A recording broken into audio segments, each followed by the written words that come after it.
Good morning, everyone. Welcome in to the TC's Rocket Series Modern event today. We're going to be bringing you 5 rounds of Modern action. My name's Jovetti. I'll be with you throughout the day, bringing down the minute-to-minute gameplay here. We're going to have our Swiss cut to top 8. We're going to have 8 rounds of Modern today on stream. Starting us off, we've got Gabby on the left playing some Ruby Storm, against John over on the right playing some Green-Black Yawgmoth. Gabby was the champion of the last series event, the last season of the series, and we always like to start us off with the champion. Bring it back, show who took it down. You get to get a look at her the token she gets. Taking down the series at the end of the season, you get to design a token. You'll have your likeness on it. You get to choose what you're going for. The next season, we're gonna have those passed out to everyone. Every event, you're gonna get one of those tokens. So everyone gets to see your face on it.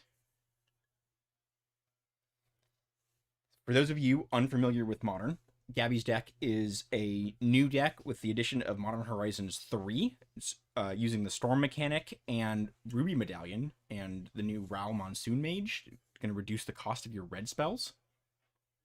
You can play a bunch of spells, play a bunch of rituals, utilize that Past in Flames she surveilled into her graveyard, and storm off to kill your opponent. John's Green-Black Yawgmoth deck is a creature combo deck using Yawgmoth Thran Position to sacrifice your creatures, draw some cards. Been in the format for a while now. Here's a look at the hand from Gabby. Thank you. Gabby started with a Surveil Land, put that Past in Flames to the graveyard. John starting with a Delighted Halfling into a Badger Mole Cub, going to Earthbend that Shifting Woodlands. It turned into a creature with a 1/1 counter on it. And then also, anytime you tap a creature for mana, you add into green mana. So that Halfling taps for a colorless into green right now. Using Malevolent Rumble, flipping another Rumble, a Forest, a Walking Ballista, and I believe it's a Windswept Heath. John gets his pick of those. Going for the land.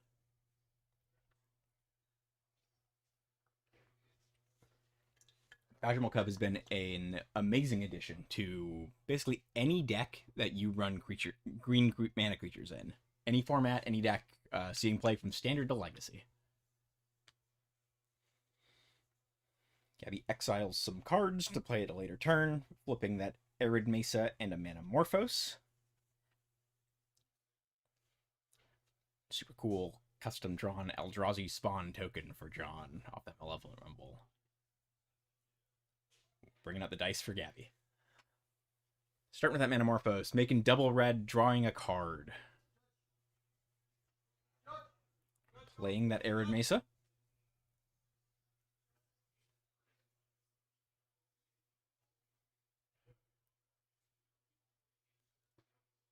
I'm going to use both the red mana.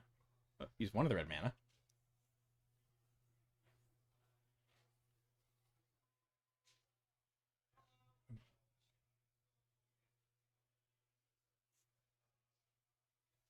It's another one of the Rend Resolved style effects from the Spider-Man set. I believe with this one you only choose one. So Gabby is keeping the Rend Resolve and not interested in that Pyretic Ritual at this point. That's going to stay in exile permanently. Fetching for a mountain.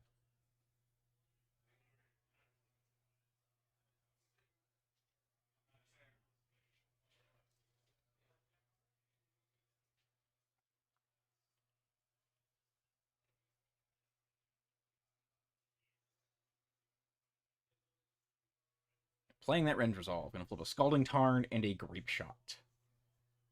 Heroes Hangout was that Spider-Man card. To exile the top 2 cards and choose one to play until the end of your next turn, or give 1 or 2 target creatures +1/+0 and first strike. 2 mana from John. There's an Agatha's Soul Cauldron. There's a Young Wolf. John's going to activate the Cauldron, putting the Ballista under the Young Wolf. We can now remove the counter from the Young Wolf, either targeting itself to get unlimited death triggers, or be able to ping. Oh, there's a Dredger's Insight from John. Dredger's Insight is going to mill 4 cards, have John return an creature, artifact, or land from among those 4, and also gain him a life whenever a creature leaves his graveyard. This lets him gain infinite life by targeting the Young Wolf itself with the Walking Ballista ability, which will kill the Young Wolf, trigger its Undying ability, because it will not have a 1/1 counter on it, bring it back into play, gaining John a life, and coming back with a 1/1 counter to repeat that loop. Sometimes infinite life not good enough. Here, against the Storm deck that's looking to play a bunch of spells, fire off a big Grape Shot, infinite life will get you there. So there we go. John takes it down. Looking at sideboards here. On Gabby's side, which everything is sort of contextualized with Wish in her deck, because it lets her play a sideboard card. She's got 2 of those main deck. So she'll have access to some of the cards pre-sideboarding. But we've got it 1 Empty of the Warrens, 1 Fire Magic, 1 Grape Shot, 3 Orum's Chant, 1 Past in Flames, 2 Flage, 4 Prismatic Ending, and 2 Vexing Bauble. Gabby has the choice of determining whether, like, how interactive she wants to shift her deck to be. Because things like Fire Magic and Prismatic Ending are great at picking off the like the Delighted Halfling or the Agatha Soul Cauldron or Dredger's Insight, but they also will not really facilitate her main like Storm game plan. On John's side, got 2 Ashiok Dreamrender, 1 Endurance, 3 Fatal Push, 2 Force of Vigor, 1 Pile On, 1 Outland Liberator, 2 Vexing Bauble, and 3 Thoughtseize. John's going to be looking at things like Thoughtseize or the Force of Vigor, probably the Outland Liberator, like things that will let him destroy the Ruby Medallion, be able to pick apart Gabby's hand. You can see him reaching for some of the slower cards, like he's trimming a Yawgmoth, trimming a Grist, cutting some Malevolent Rumbles. Like, you really don't have time to be like churning and filtering your cards as much. You really want to be all in and finding action to either win the game fast or disrupt your opponent. Gabby's a much faster deck.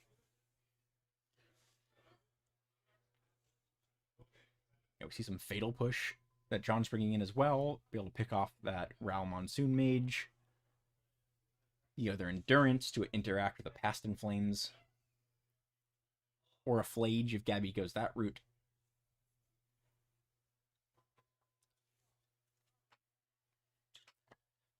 It's been really, really cool seeing Avatar sort of give some life into some old archetypes. Like Badger Mole Cub really brought Yawgmoth back into being a viable modern deck. Like, it was playable, there were people on it, but it had definitely been hurting for a while. And Badger Mole Cub giving that extra shot in the arm to just get that boost is huge here. Letting you both use your Delighted Halflings for green and accelerate on mana lets you compete with a lot of the more aggressive decks that are curving out and sort of like getting their 2-for-1s a lot earlier than Yawgmoth was.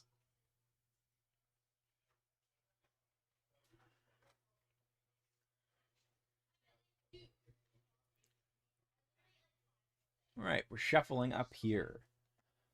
While we are waiting for the players to shuffle, this is our January event in this series. We have another 3 coming the next 3 months. I believe it's Sealed, Standard, and then Modern, finishing up in April.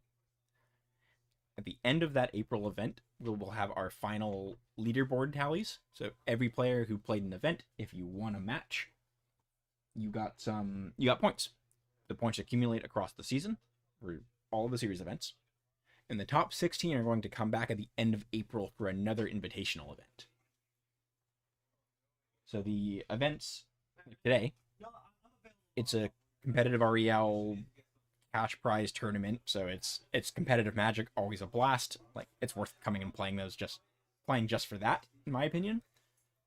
But also, it's a long-term cumulative event. So the better you do, the more you show up, the better your odds are at making that top 16. All right, here we go. Looking at opening hands. A Sacred Foundry for Gabby. So a Delighted Halfling, a Walking Ballista. Boseiju, a Swamp, and a Spymaster's Vault for John. I see John's hand a bit more clearly. And he's got a mix of land and spells. I don't believe he's got the sideboard cards that are like the big interactive points he's just like really looking for. But he has a good plan and a good avenue to get to that plan. Yeah, both players not happy with their hand, shipping them back.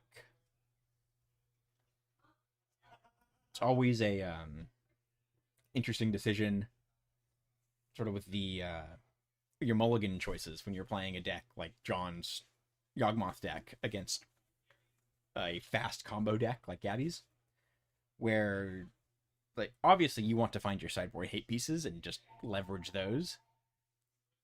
But the more you mulligan for those, and if you don't find them and you end up going to 5, like your chances of winning a game off your regular strategy are so much lower than it would be if you kept a 7 that had those cards.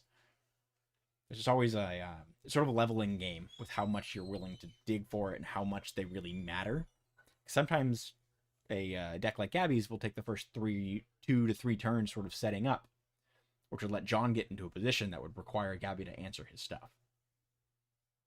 Obviously, you can't bank on that. You can just keep a 7 that lets you curve out, play your Mana Dorks, and Gabby just storms off on turn 2, but that's less likely.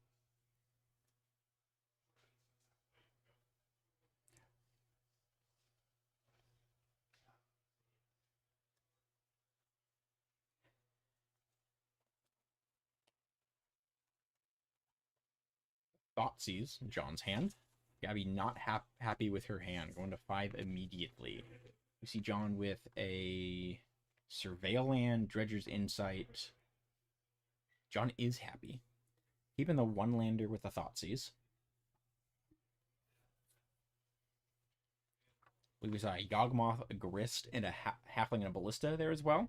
So John looking to leverage finding a second land off of the Surveil.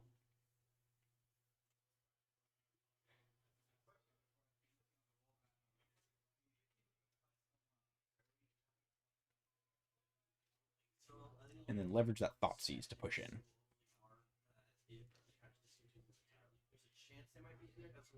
Oh, Gabby is not finding what she needs here. It's going down to 4, I believe. It's a rough start to the tournament for her.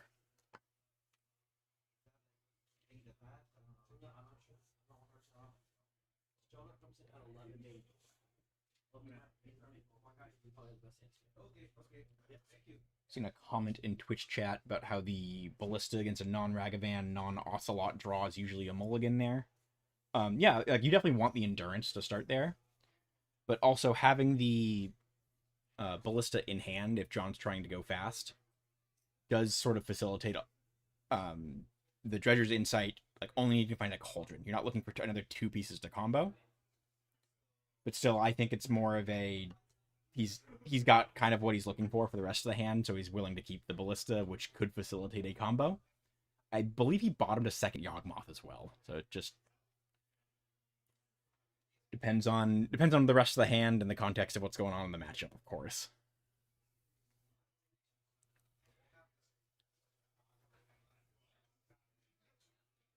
He does have a Dredger's Insight. Gabby bottoms 3.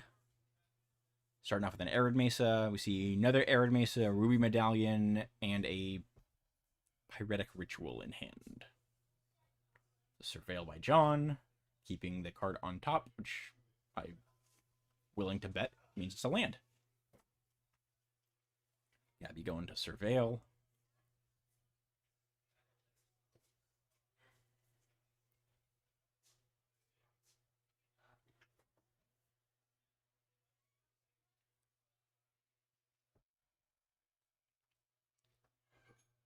Not interested in a third land. I do like that approach. She's just digging for spells here. She wants some action.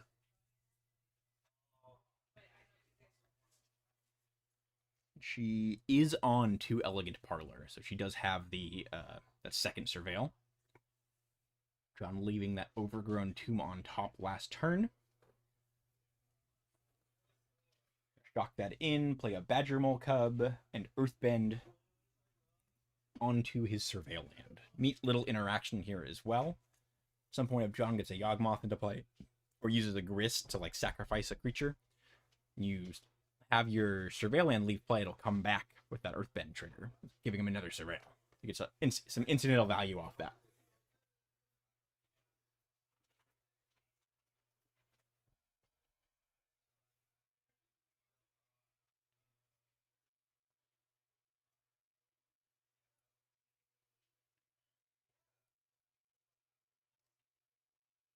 Another Surveil for Gabby.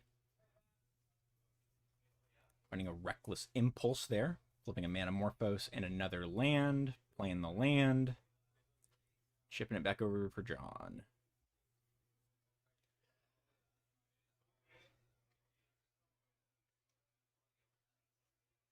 John on Ballista. Dredger's Insight. Thoughtseize. I think it's a Verdant Catacombs from one of the Dragon's printings. The Dragonstorm printings. Happen for 2. Starting with the Dredger's Insight.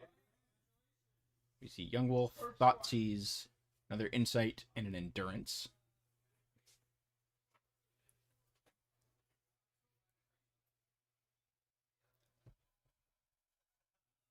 John sort of has a decision here on if he wants to pick up the Endurance to have some assurance against a Past in Flames combo loop, which is his approach. Going to gain that life from the Dredger's Insight.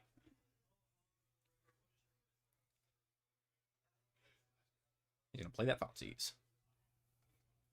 Gabby revealing Medallion, Desperate Ritual, and the Mire. John taking the Medallion.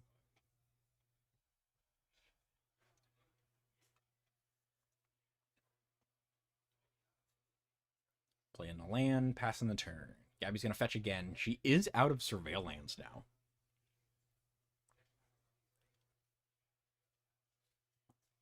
Running the Steam Vents. I don't believe she has blue in her list, so it was just going to be for the Prismatic ending.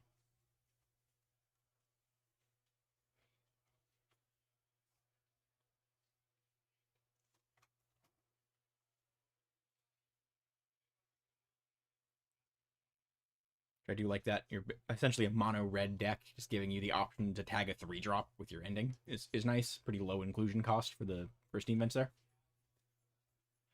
Play the Manamorphose. Getting 2 red, gonna draw a card.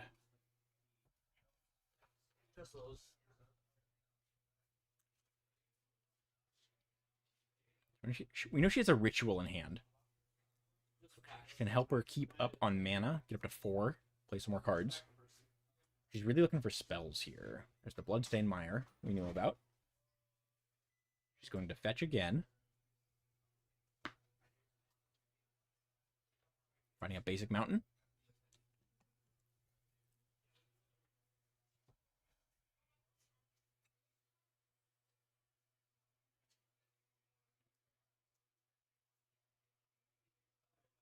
Next week. All right, you take care, Pat. Play a Reckless Impulse. Flipping a Rend Resolve and a Manamorphose.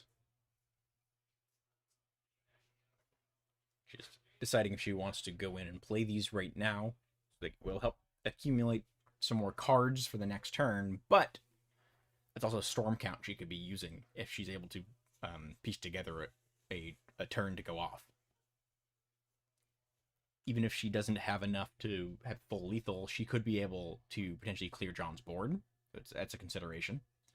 She's leaving the Manamorphose in exile, using the Rend Resolve to put a Wish and a Valakut Awakening.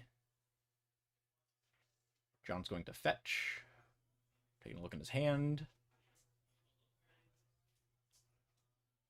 Assuming we'll see a Surveil here, I believe John is on 2. Yes, he is. We'll have a Surveil at Gabby's instep.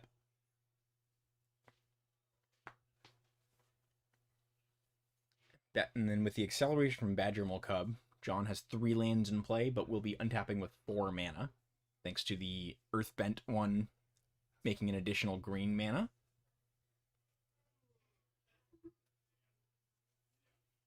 John surveils a land away, drawing another Walking Ballista.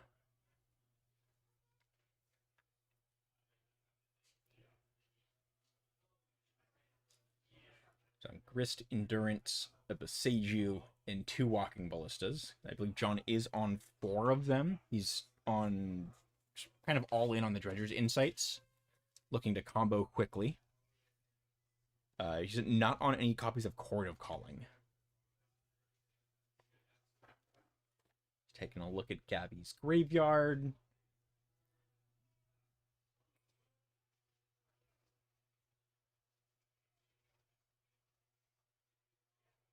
Playing a 2/2 Walking Ballista here.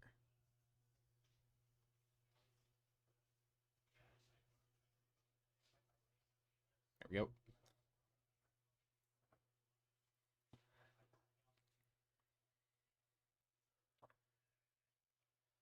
And then attacking for 2 with the Badger Molka. Gabby down to 14.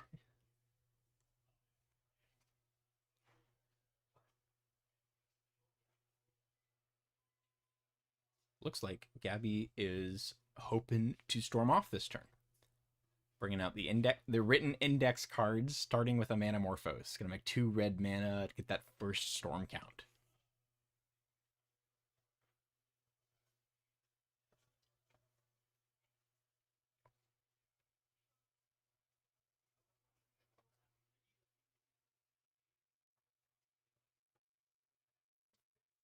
Four mana, splicing a Desperate Ritual onto another one. And keep that spliced one in the hand, up to 6 red mana. Second Storm. Gabby has the distinction at the top between the overall Storm and the Storm for Rao. Storm count accumulates every time any player casts a spell. It could be an instant, a sorcery, it could be a creature. Whatever spell is cast brings up storm count. The Rao Monsoon Mage only tracks your instant and sorceries specifically. So there is a distinction between the two.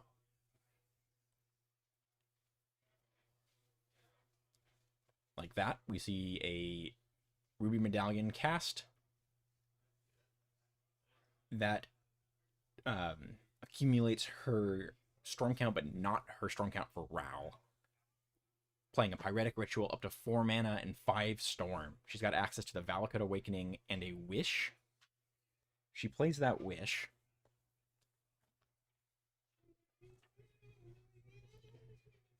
I don't know how much she'll have access to. She only has 1 card in hand, which makes that Valakut Awakening not ideal. I believe she can Past in Flames, though, which isn't as great of an option. She knows John has that Endurance.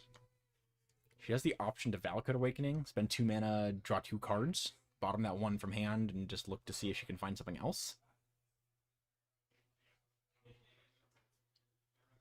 There we go. Going to bottom that one, draw a card for the one she bottomed, and then draw off the Valakut Awakening. Pick up her Storm. Jared, or Jaden, we're using the app, right?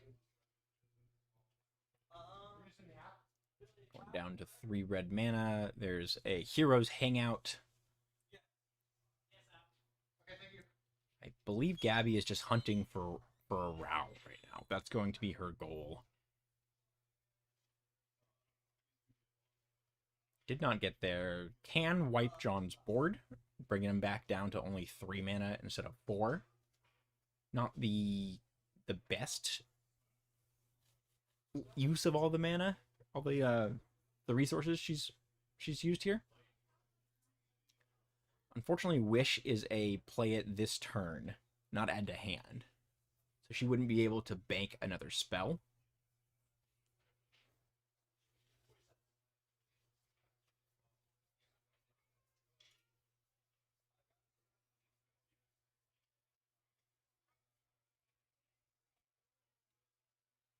She could use the fire magic, deal 2 damage to all creatures. She could use the wish to find a grape shot, assuming that's still in her sideboard. Just have... Yeah, I think she's just going all in. There's a pyretic ritual going back up on mana.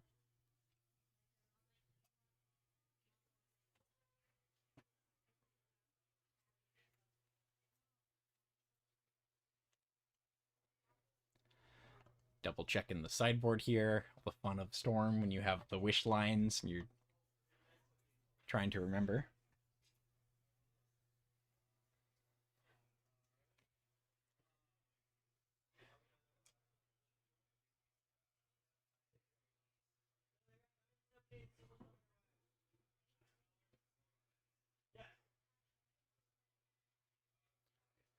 Could also... We're going to play the fire magic there.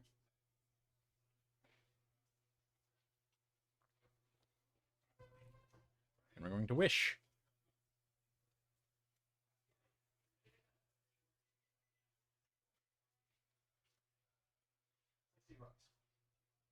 See what she finds here.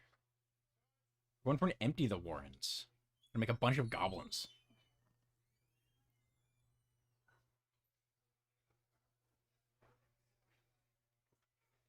The fire magic for just 1 damage clears that land that had the earthbending on it. Then the wish into the empty the Warrens. So Gabby made the choice to not wipe John's board entirely, leaving him with his 2/2 power, his 2/2 creatures. But that does take accumulate more storm for her. John with a Spymaster's Vault drawn per turn.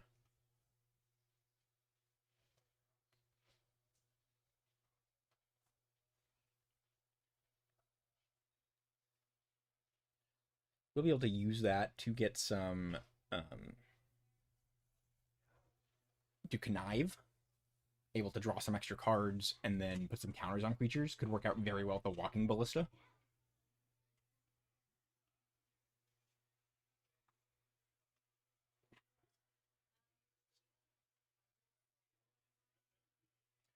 And John calls it there. Makes the choice that probably not going to get anywhere with Gabby had 20 goblins in play right there. Showing the power of Empty the Warrens and Wish with what the Storm deck can do. Yeah, Gabby mulled to 4 and was not really doing much. Managed to very expertly chain together some spells, bring up some Storm count, and didn't get the same turn kill. Managed to get there with her goblins. Double checking sideboards. I think both players are happy with their hands, keeping it where they're at. I know Gabby's been on this Storm deck for a while now. It definitely shows that she has some expertise in it with how she was able to navigate those few resources and able to basically do something with that game. It was very, very fun to see.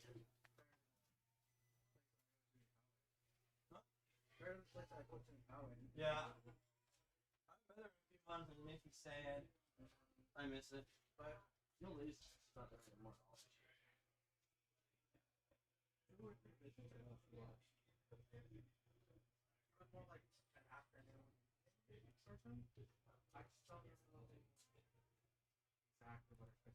So John's going to be on the play here. Definitely makes cards like Thoughtseize a lot better. Sure, he's also hoping to find a hand that doesn't involve a tap land and hoping to get that second one. On the other hand, Gabby will very likely be on more than 4 cards to start this out.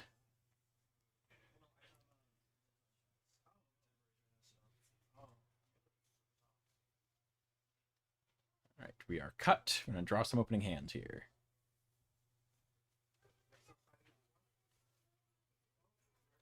Gabby on using lands, rituals, 2 rituals, a mana host, and a wish. John on a Dredger's Insight. It's 2 Dredger's Insights, a Thoughtseize, a Cauldron, some lands. Both players happy, keeping it. John starting off with a fetch. Starting at 15. Good old fetch, shock, Thoughtseize.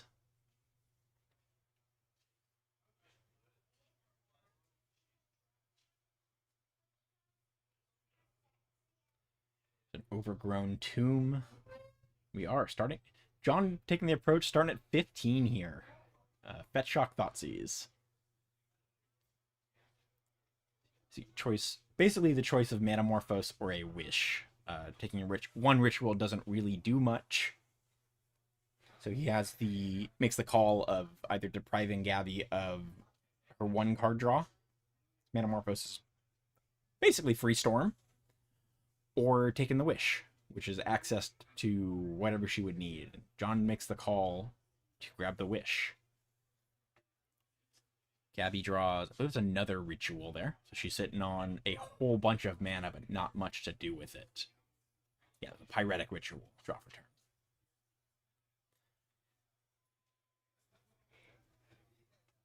John's going to play another fetch land.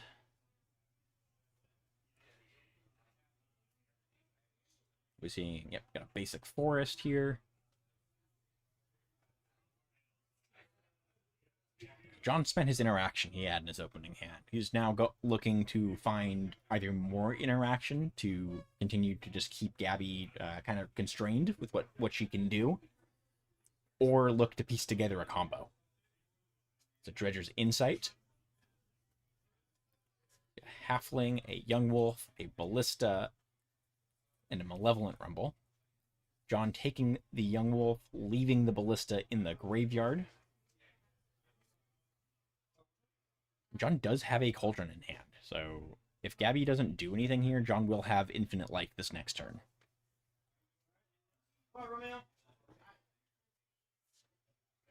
Elegant Parlor, end of turn for Gabby.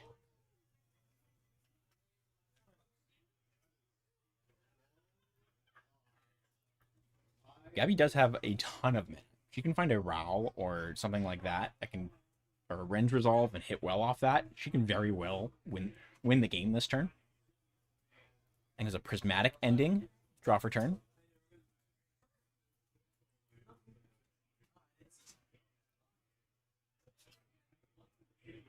What are you doing here? I think without any other action in her hand, Gabby can probably see the line. She will need to interact at this point. I'm going to start with the Metamorphose.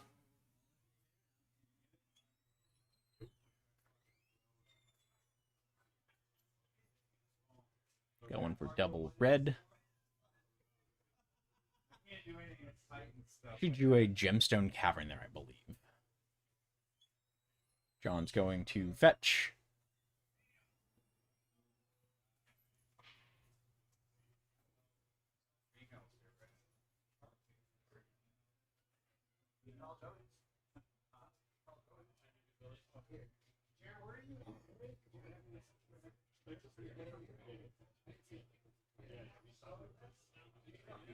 Find an Overgrown Tomb, going to shock that in.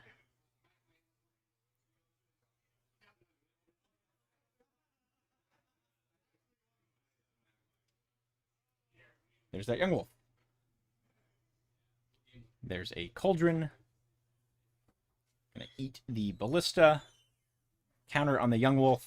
Gain infinite life. John takes it down. Congrats to him. Really, really rough matchup usually when you're in John's seat as the Yawgmoth deck. Yeah, Ruby Storm is not a matchup you want to sit across from here. John managed to pull it out. Great showing by Gabby. Kind of some rough mulligans. Let's fingers crossed. She's kind of getting those out of the way now. We can continue to run through the rest of the tournament. Congrats to John, taking it down, starting off with a win here. And thank you all for watching. We're going to take a quick break, finish up this round. We will be right back with round 2. Stay tuned. We will be right back.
thing is what we call a setup, isn't it?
busy as each other.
remember that.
remember.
Get out of here, get some fresh air.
Hello, everyone. Welcome back.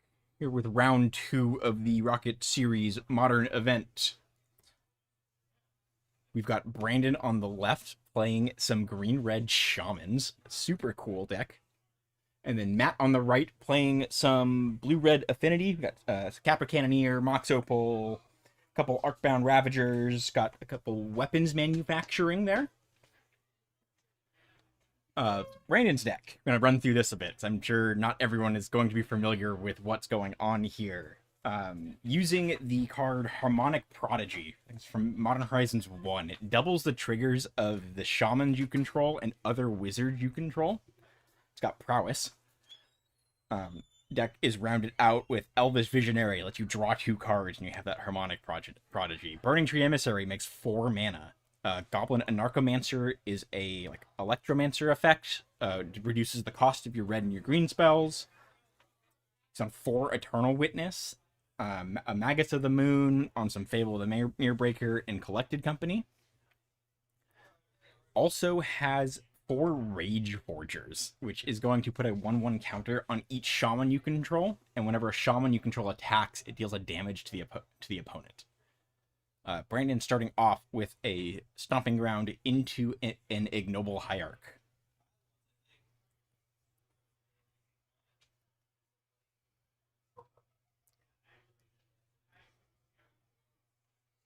So what Matt's looking to do. Now, this Affinity deck is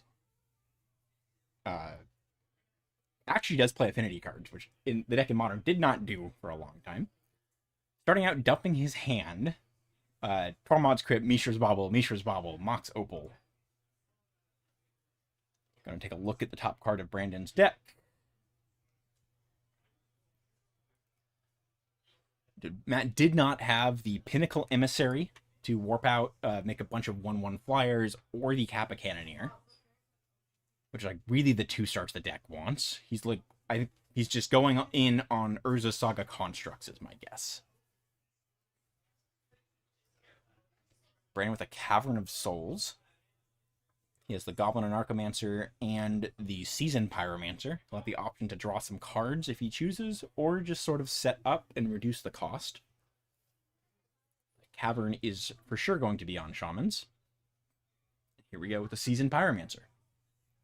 To discard 2 lands. No elementals, but does get to shift those into another 2 lands. 2 Besejus drawn off of the Seasoned Pyromancer for Brandon. Matt drawing for turn. I believe that's a basic island. An Urza Saga. Up to 2 for Matt, sending it back to Brandon. Matt set up to make a 4/4 construct at the end of the turn. Brandon drawing an Eternal Witness. Be able to use those Besejus here. Not the best draws as far as action goes, but can slow down Matt a little bit. Sort of disrupt the construct game plan. Because that will get out of hand and be very big, very fast. Brandon attacking with the Seasoned Pyromancer. Force Matt to make a construct.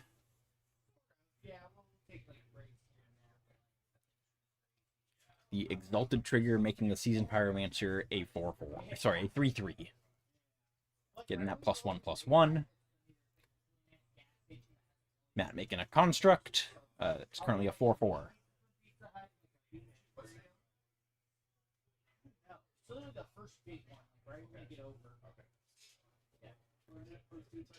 Brandon's going to set up to Beseju here. Pick off the Mox Opal.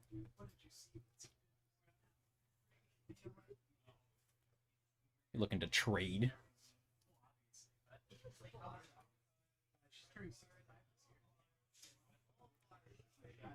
Brandon going to pass back to Matt, leaving that other Beseju in hand.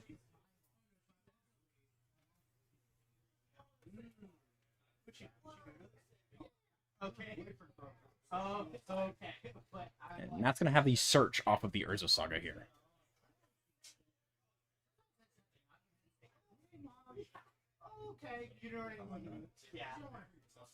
Untap and draw.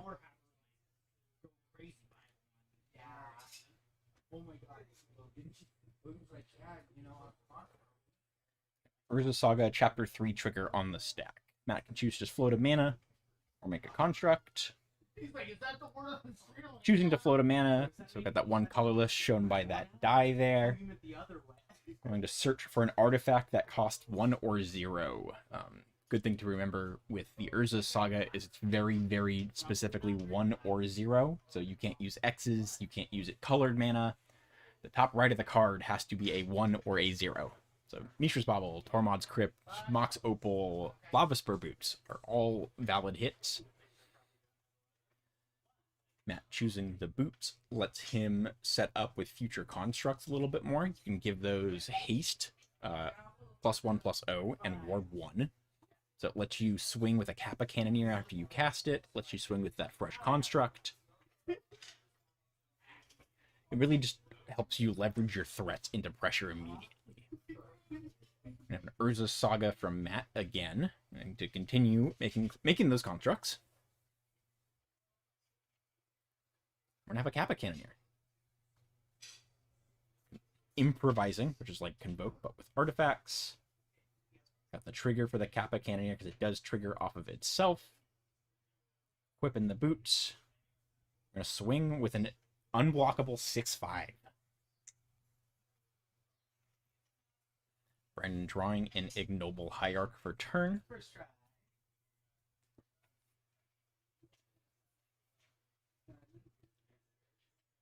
At this point, with only 3 mana, he's a little choked on being able to do too much here. Kappa Cannoneer is a very scary threat, and with Ward 4, I guess Ward 5, it's Ward 4 plus Ward 1, thanks to the boots, makes it really hard to interact with. It's just really showing the as the power ceiling of the Affinity deck is if you can get the early Kappa Cannoneer in play, getting a very big unblockable creature out quickly. And with Ward 4, it's basically hexproof. Brandon choosing to channel another Boseiju, pick off Matt's Urza Saga. Matt does not have typed lands other than those islands, so he's not able to get the free Surveil. Only able to find basic islands. His third one is in his hand right now. Brandon is also out of Boseijus, though, so that will, unless he uses the Eternal Witness, will not be able to continue that game plan. Matt using a Thought Cast. The cost is going to be reduced by 4 thanks to the Affinity. Draw 2 cards. To warp a Pinnacle Emissary. Got the artifact entering the battlefield trigger for the Kappa Cannoneer. Bobble is going to trigger the Pinnacle Emissary, make a token, I believe it's a drone. Basically a Thopter, but can't block. Going to start triggering the Kappa for 2 for each artifact Matt plays. Going to have 1 off the Bobble, 1 off the Bobble or the artifact cast, and 1 off the drone entering.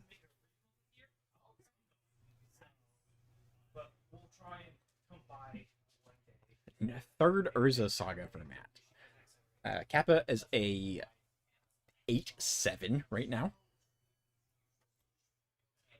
7/7.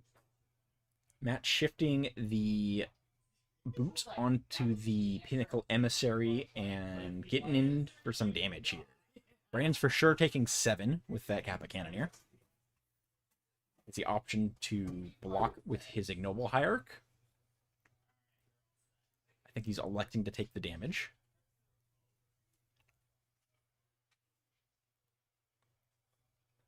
Not going to move the boots back over to the Kappa Cannoneer. Pinnacle Emissary getting exiled from the warp trigger. Going to fire off a Mishra's Bauble. You see there's a Cavern of Souls on top. Bauble himself as well. Not going to draw 2 cards at Brandon's upkeep. Sink into Stupor. Another one did not see. Cavern, I don't think helps Brandon too much here. I don't know if he has an out. Matt's got, with Brandon at 1, Matt has a flyer, thanks to the Pinnacle Emissary. He finds any artifact, which he can do with the Urza Saga. Kappa will be unblockable, and Brandon notes that as well. Scoops it up. Matt takes down game 1.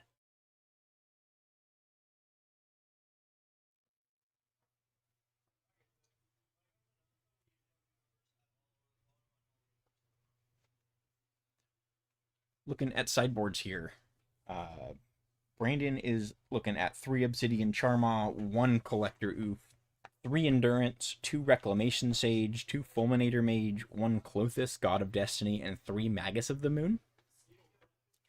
Definitely like the Collector Roof. Definitely like the Reclamation Sages.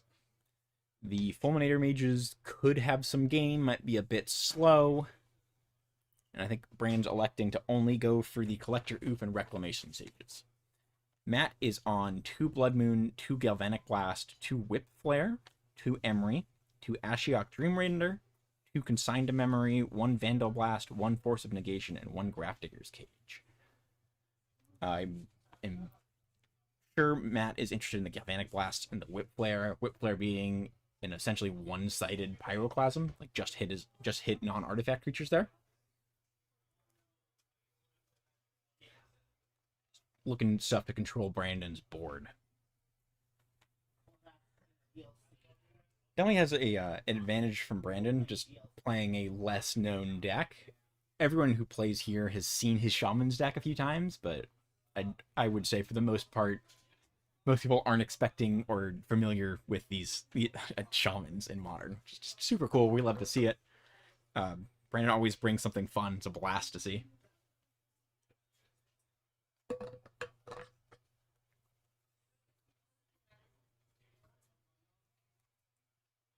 Both players happy with their 60, shuffling back up.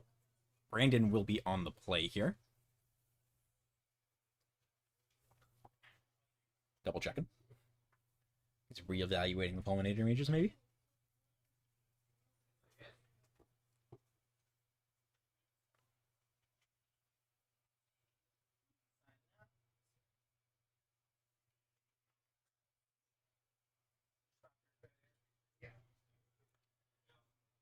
Deciding to keep it, not looking to switch it back, or switch this back over.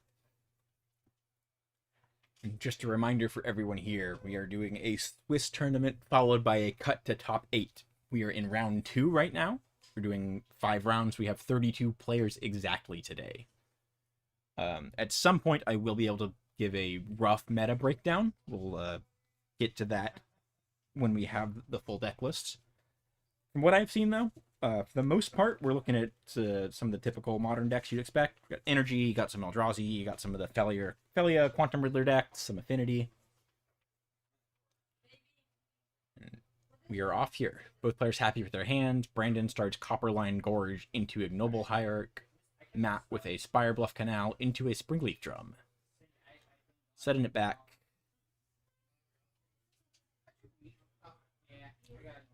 Brandon drawing a land for turn.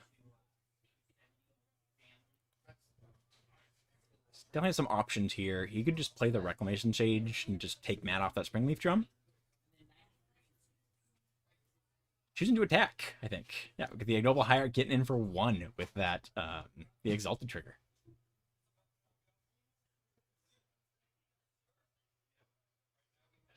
See a Burning Tree Emissary. Rex Sage. I want to say that's a Rage Forger in Brandon's hand. Matt playing a weapons manufacturing. Brandon reading the cards. Believe the text is you play an artifact and you get a munitions token. You could deal damage when you sacrifice those. An Elvish Visionary for Brandon.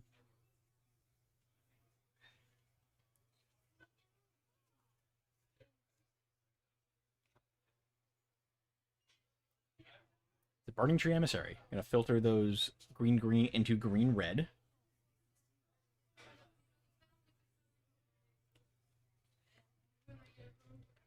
It's a Reclamation Sage. A good way to control that weapons manufacturing. Prevent Matt from picking off Brandon's board. In for damage again with the Ignoble Hierarch. Got two damage off attacks from the Mana Dork here. We love to see that.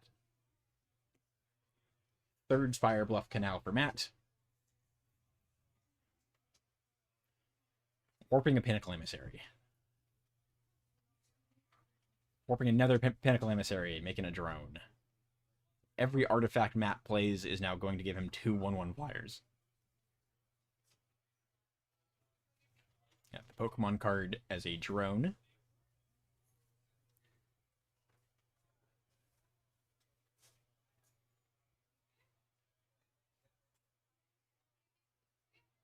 Sitting on 4 cards in hand. Got a Mishra's Bauble. Gonna get 2 more tokens. Engineered explosives for 0. Getting another 2.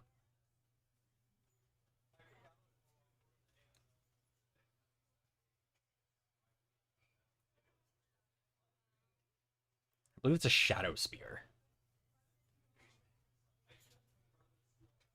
Another 2 tokens. Matt with no cards in hand has the option to equip the Shadow Spear. Gonna bobble Brandon, see what's on top. Both those Pinnacle Emissaries will go into exile. There we go. Back over to Brandon.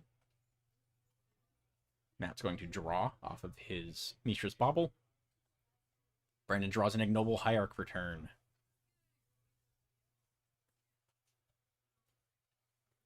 Start with it. Elvis Visionary. He's going to draw a card.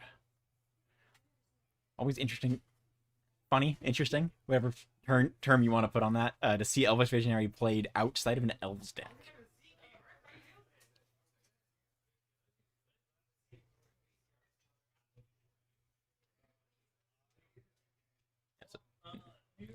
Matt has a bunch of 1/1s. They cannot block. So Brandon is able to get in for free damage here. Board is still not huge.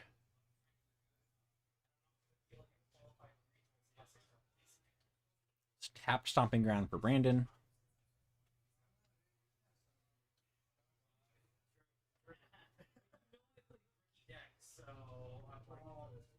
Maybe reevaluating that.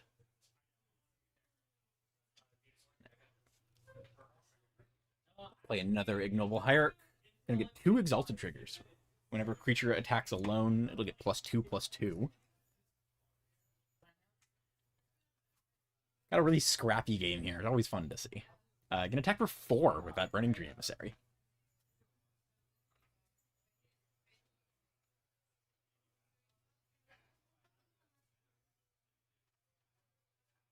Yeah, going to untap. Got 2 cards in hand here. Springleaf Drum. Engineered Explosives. Going to hardcast a Pinnacle Emissary out of Warp. You have $5 on here.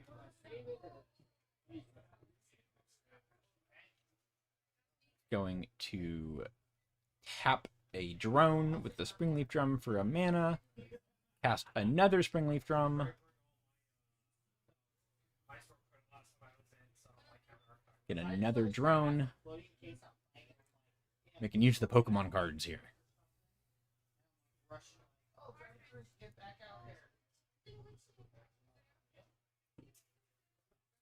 Not attacking for 6 in the air. Sending it back to Brandon. Draw for turn for Brandon is... Oh, that's a Rage Forger. The other card in hand was a Tuk Tuk Rubble Fort. It's a Singleton in Brandon's deck. Gives your creatures haste. The Cavern of Souls into the Rage Forger. Gonna put a 1/1 counter on all of the Shamans.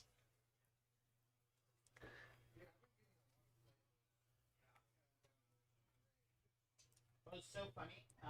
Me and Hunter were here last night, and somebody left like a pack on the table earlier in the night. I was talking Grabbing the dice. things like a card, and it's like, you know, like $2 or something like that. And he's like, you got some gold. And we full conversation locked it with me and the wolf. I'm like, I didn't know this. Thanks. Go. Buffing the board. All of those now ping on attack as well. Matt using the Springleaf Drum mana to Galvanic Blast. 4 damage to that Rage Forger.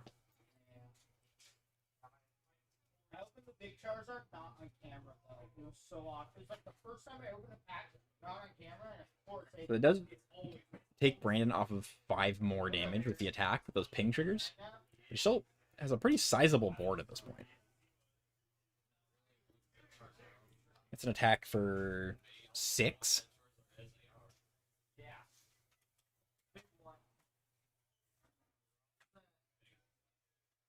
Matt can choose to block with that Pinnacle Emissary. Just going to soak up some damage.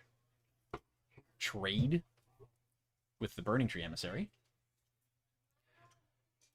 Brandon going to play the Rebel Fort. I believe it's Defender Haste. Creatures you control have haste.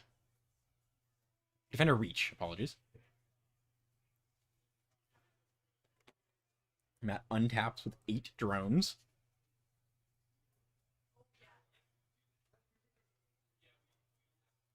Yeah, the Rebel Fort is a 2 and a red 0/3 wall. Defender and Reach. Creatures you control have haste. So that would have allowed Brandon to attack with that the Rage Forger if he wished. The Memnite from Matt with another Pinnacle Emissary out of Warp. So it gets another drone. Attacking for 8. Brandon going to block 1. It's a 0/3, it just soaks that damage. Taking 7.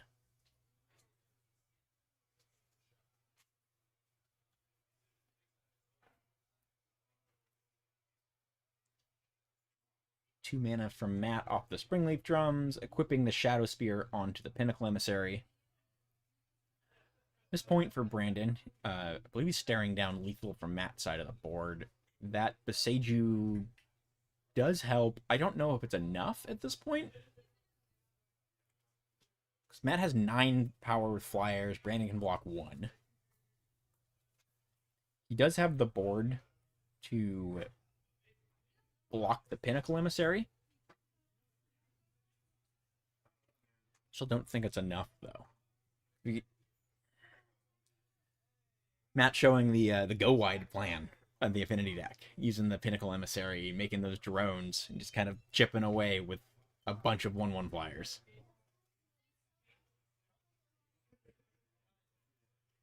And I'm going to Boseiju the Pinnacle Emissary.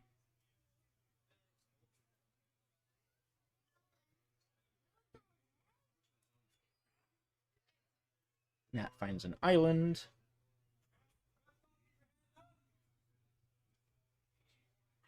And Brandon going to full swing. I believe it's only for 7, though.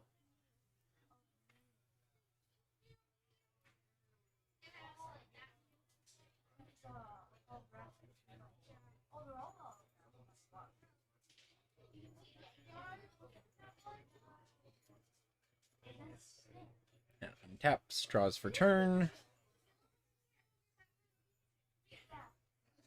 Equip the Shadow Spear. And, yep, there we go. That was... Unsure if there's anything else there, but I think Brandon was just making Matt have it. Go till you're dead. Fully respect that. It's a competitive event. Kind of a rough showing for the Shaman's deck. Unfortunately, we didn't really get to see it do its thing. Hopefully, Brandon can keep coming, keep a good streak going, potentially make it to the top 8. He's 1-1 now, another 3 rounds to go. Congrats to Matt, taking it down. Gets the match 2-0. He's also 2-0 in the event. Well on his way to a top 8 here. And thank you all for watching. Once again, my name is Joe Betty. Be here with you throughout this event. We're going to have another 3 rounds of Swiss coming up after a quick break. So stay tuned, sit tight, we will be right back.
All right, everyone, welcome back. We are here with round 3 of our TC Rocket Series Modern Event. Once again, my name is Joe Vetti. We have a special guest this round.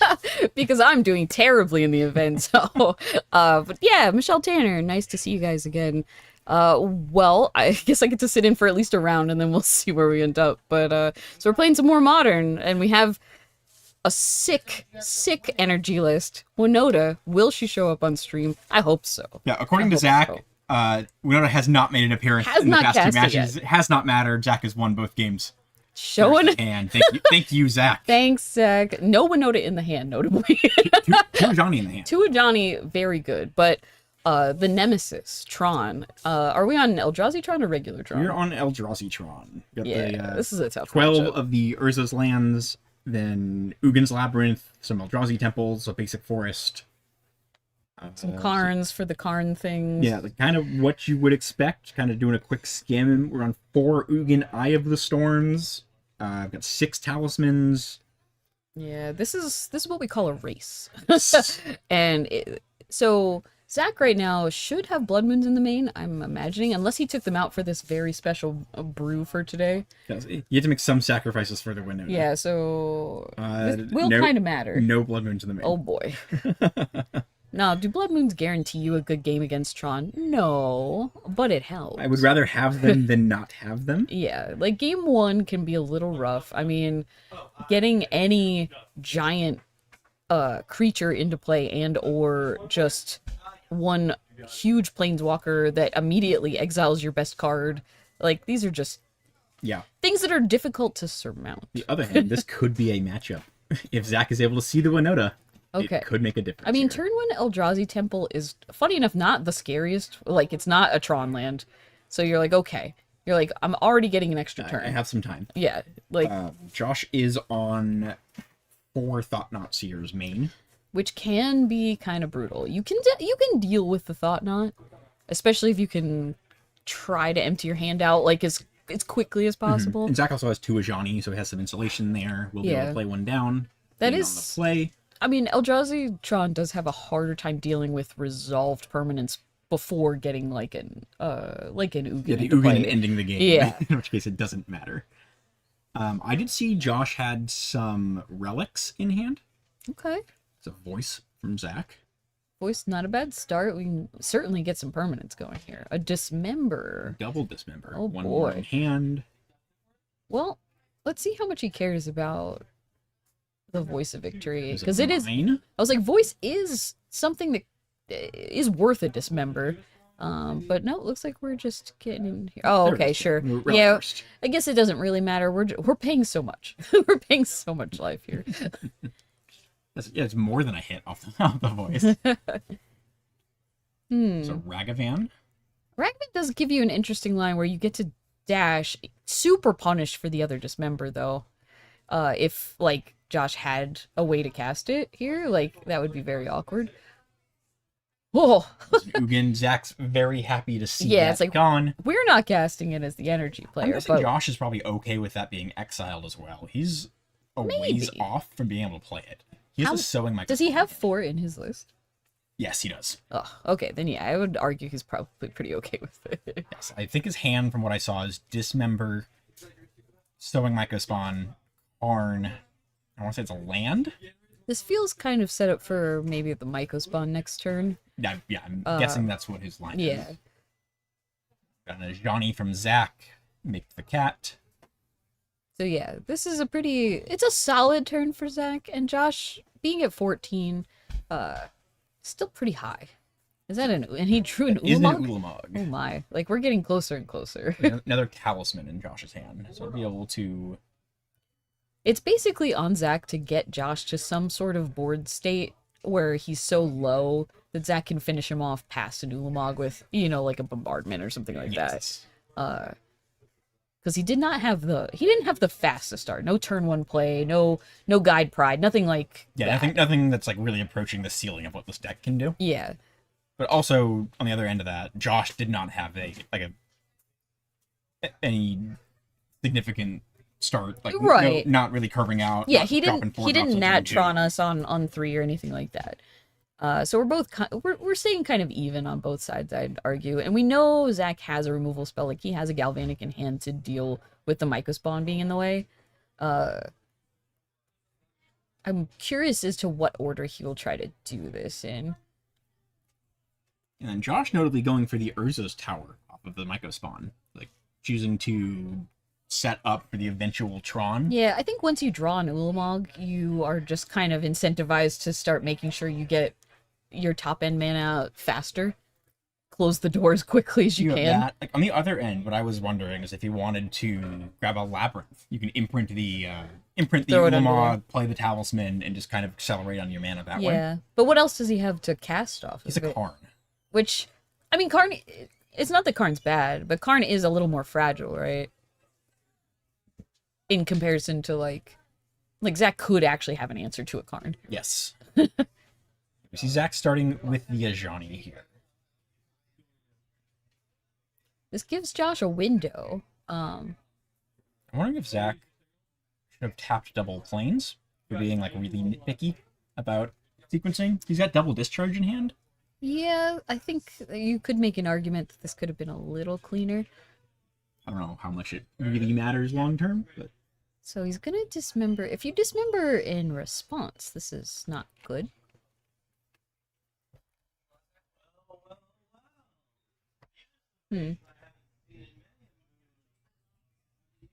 Yeah, this is gonna be not good now. so is Josh taking that line in response to Zach casting the second Ajani? So I imagine yes, because otherwise, Yeah, like the legend you rule would, goes yeah, you first, wouldn't, you yeah. wouldn't get this trigger here.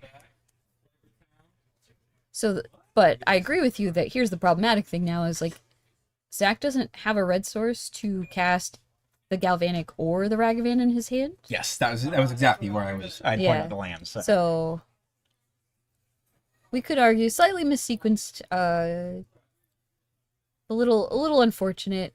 Will it hurt him? Maybe not in the long term. He might still be able to pull this out anyway. So we're just gonna plus. Make our cats a little bigger. Yeah, definitely get some big power there. Mm-hmm. Josh with the Labyrinth. Okay. On for turn. I mean, we can cast a Karn. Easy enough. Another 2 mana left over. So what do we get with the Karn? What's our Karn board With look 2 like? mana, I'm not loving a lot there. We've got Ensnaring Bridge is not like the worst choice, although he wouldn't be able to. Well, hypothetically, he can't cast it this turn. Got a Damping Sphere, Disruptor Flute, Trinosphere, Extinguisher Battleship, which I believe is Sky Sovereign, or is it a different card?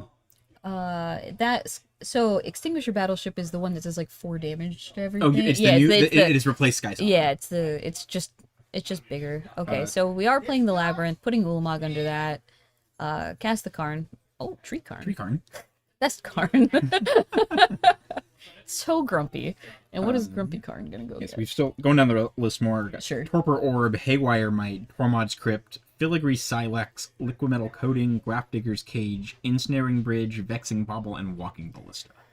So, I mean, Ensnaring Bridge can't come down this turn, but it wouldn't be the worst choice. But with a Johnny already online, That's that yeah. doesn't really save him here. So we could consider. I don't Disruptor Flute? think that's Potentially, good enough like- either. Yeah, I'm not loving anything he has here. I wonder if it makes sense to just make a creature. Maybe not search anything up. Just make a construct and just hope that that's okay. This is the Karn that when you plus, you just animate an artifact. Oh, right. Other Karn. Oh, yeah, so we can't do that even. Don't think that he doesn't have a chalice in here. No, that's just not an option. Not that, again, that wouldn't stop a Johnny from just doing the things. So he does get the flute. I Okay. think, I'm not again, sure. I don't love anything here. Like, what are we disrupting? We're disrupting a Johnny, Yeah. which is fine. It's but we- awkward that you can't get the cast restriction on it because you have to name the backside. Yeah, we drew another Ragavan. So we can dash. So we can kill the Mycospawn with the Galvanic. We can dash the monkey. You can kill the Microsoft with the Ajani. Or no, it's named. Never mind. Yeah, Never mind. yeah. Never mind. Not that. Well, I mean, Josh is only at 9, so like Yes. this could just be enough anyway, because it's 1, 2, 3, 4, 5. It's 7. It's 7 damage straight up. Because we have to pay how much extra for the flute? Is it 2 or 3? I just don't remember. It's a Pithing Needle effect, so the Ajani is shut down entirely. And then if you cast a spell, it costs 3 additional. Right. But because he's named the, I'm assuming he's named the Planeswalker on the back. It's a heck of a card to have in exile. Josh actually would have been able to cast it. Pretty good hit Yeah. for Zach. Remove that. That's what I mean. Like, with Josh going to, 2 here? He could just be dead anyway. And Ensnaring Bridge would still do it, though, I think. If he can get enough cards out of his hand. Also has a command. Oh, okay. Which- Command makes a big difference. Yeah. Opens a lot of options. But he here. doesn't have any creatures in play. And so Zach has 1, 2... No voice, though, so he can just make a bunch of O1s to block if he wants. Do that. Maybe cast a Ballista. He chooses. Or Yeah, I mean, a Ballista wouldn't be bad if you... He has how much mana? 1, 2... 6 in general, 7 if it's an Eldrazi. Hmm. These are the points when you're playing the Eldrazi Tron deck or the Eldrazi Ramp deck, where like most of the deck is decided after your mulligans, Yeah. like more or less. But your the Karn Wish lines are like some pretty big inflection points. So Grabbing a he bridge. did grab a bridge. Okay, I just don't think he has. I don't think he has a ton of better options. Agreed. Josh is definitely not at 9 anymore, though. He's at like 2. They didn't probably Should be update at that 2. yet, but Talisman, so do this. Bridge. Empty his hand essentially here. So he's 1 card, which I don't think Zach has a way to answer the flute main deck. does Zach have like bolts or anything in his main? No bolts. Okay. So we're not Dis- doing it that way. Bombardment, I think is Zach. I was like, bombardment would do it. Yeah. Bombardment would be fine. And we should have probably 2 to 3 of those, right? 2 bombardment. 2 bombardment. But yeah, no static prison, no lightning bolt. Right. Josh still has a card in hand as well, so Zach can, in theory, like It's like Zach find has another 1-power creature. It's like Zach has another Ragavan in hand and a mystery card. Might have been another Galvanic or Zach's something. also on a Witch Enchanter, sort of Okay. part of that Winota package he's trying out. A Witch Enchanter would actually be fine. Witch Enchanter would give us the option to just get rid of the flute. I believe that's Winota. I was like, is this the fancy art for Winota? Winota not being able to attack won't get us much though. No, you know what it's probably Ranger Captain then. If he's searching his deck. that would He, make sense. yeah, I was like, he's he on does- Ranger Captain. I was like, he has Ranger Captain in here. Did not remember there was a Ranger Captain Amano art from Final Fantasy. Ranger Captain can only get, I was like, not much. Which, guide is not unreasonable. I can gain some life to insulate a little bit, maybe. Yeah. At some point, if Zach's able to answer the bridge, if Josh has made a board state that can, like, Oh, sort of come no. up the board, lets him fly over. I was like, well, here comes a real big spell. Yeah, Josh is very likely making some scions, some spawn and scrying. Yeah, I do think that Zach's window to find the line for 2 damage is getting real small. Yes. He does have outs. He still has outs. Like you said. Like, he does have a Witch Enchanter in here. That would be fine. Goblin Bombardment also be fine. So the X should be 7 here. Josh tapped out.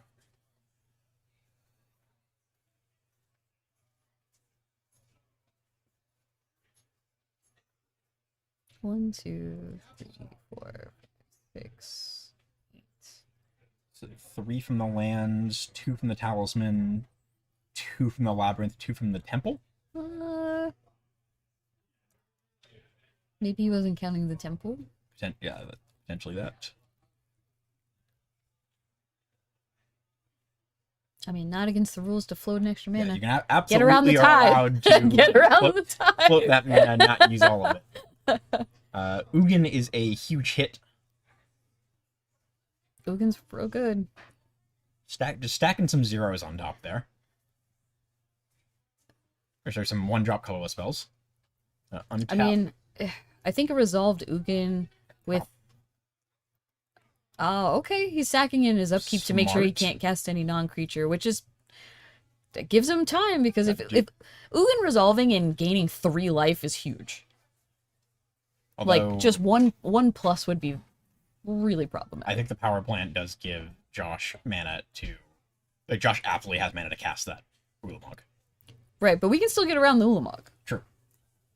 It's definitely like we need Josh to not go up that high. Like going to 5 when we only have 4 creatures in play to even throw is significant, right? Yes.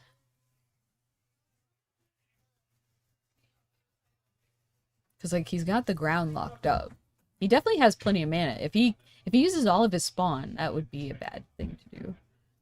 Double checking the sideboard here. 'Cause with that power plant, Josh now has 9 mana off the Tron lands,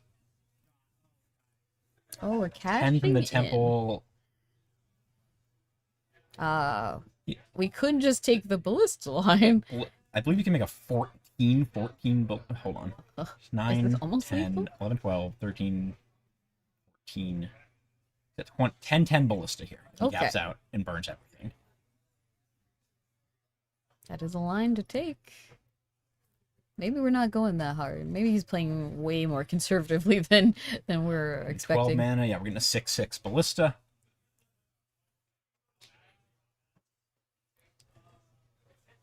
Okay, and well, guide down.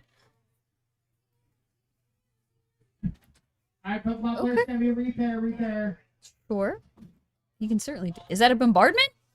It's a bombardment. It's a red card. It's a bombardment. And now he can kill like every creature in response to this bombardment, though. That's the problem. Yes. That is the problem. This ballista was huge. Yeah, I believe Zach with 1 creature. Well, Oh, no, he's a Ragavan in hand, though. he does. Because Zach has 2, 3, 6 toughness in creatures, right? Oh, I think he can actually still cast the Ragman after because the Ajani has 3 toughness Yes, because of the yeah. counter. Zach is showing some real expertise on this energy deck here. By that, drawing the card he needed. both that and giving himself the window, too. Like, using the Ranger Captain there. Well, see, all those spawns are still in play, though. He can still put another counter That on is this. true. But I don't think he would know to do it. If he removes only 2, like he has to think about doing it. There we go. Okay. Yeah. Put a counter, up Oh. to 2 counters, remove the counter.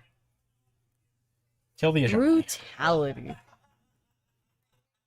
And this is really There's the hurting him Ragavan. because like if he had another red source, I'm pretty sure I think he has another Ragavan. He does have in another hand. Ragavan in hand. Like, he- Yes. This is so tough because now this Ugin is gonna resolve. Ugin might be lights out here. Yeah. 7 mana. Have an Ugin Eye of the Storms from Josh. Especially if he Ugins and gets rid of the bombardment. My guess. I mean, that's what Yeah, I would there we go for. Throw it at you, put you to 1. Cast trigger. Exile that bombardment. Zach responds. Because even now, like, well, wait, did we have Flage in this Winota list? I don't think so. I have to keep thinking about like what are the changes. Yeah, here. there's like 7 or 8 cards different from a typical Yeah, energy list. No Flage. yeah, that's tough.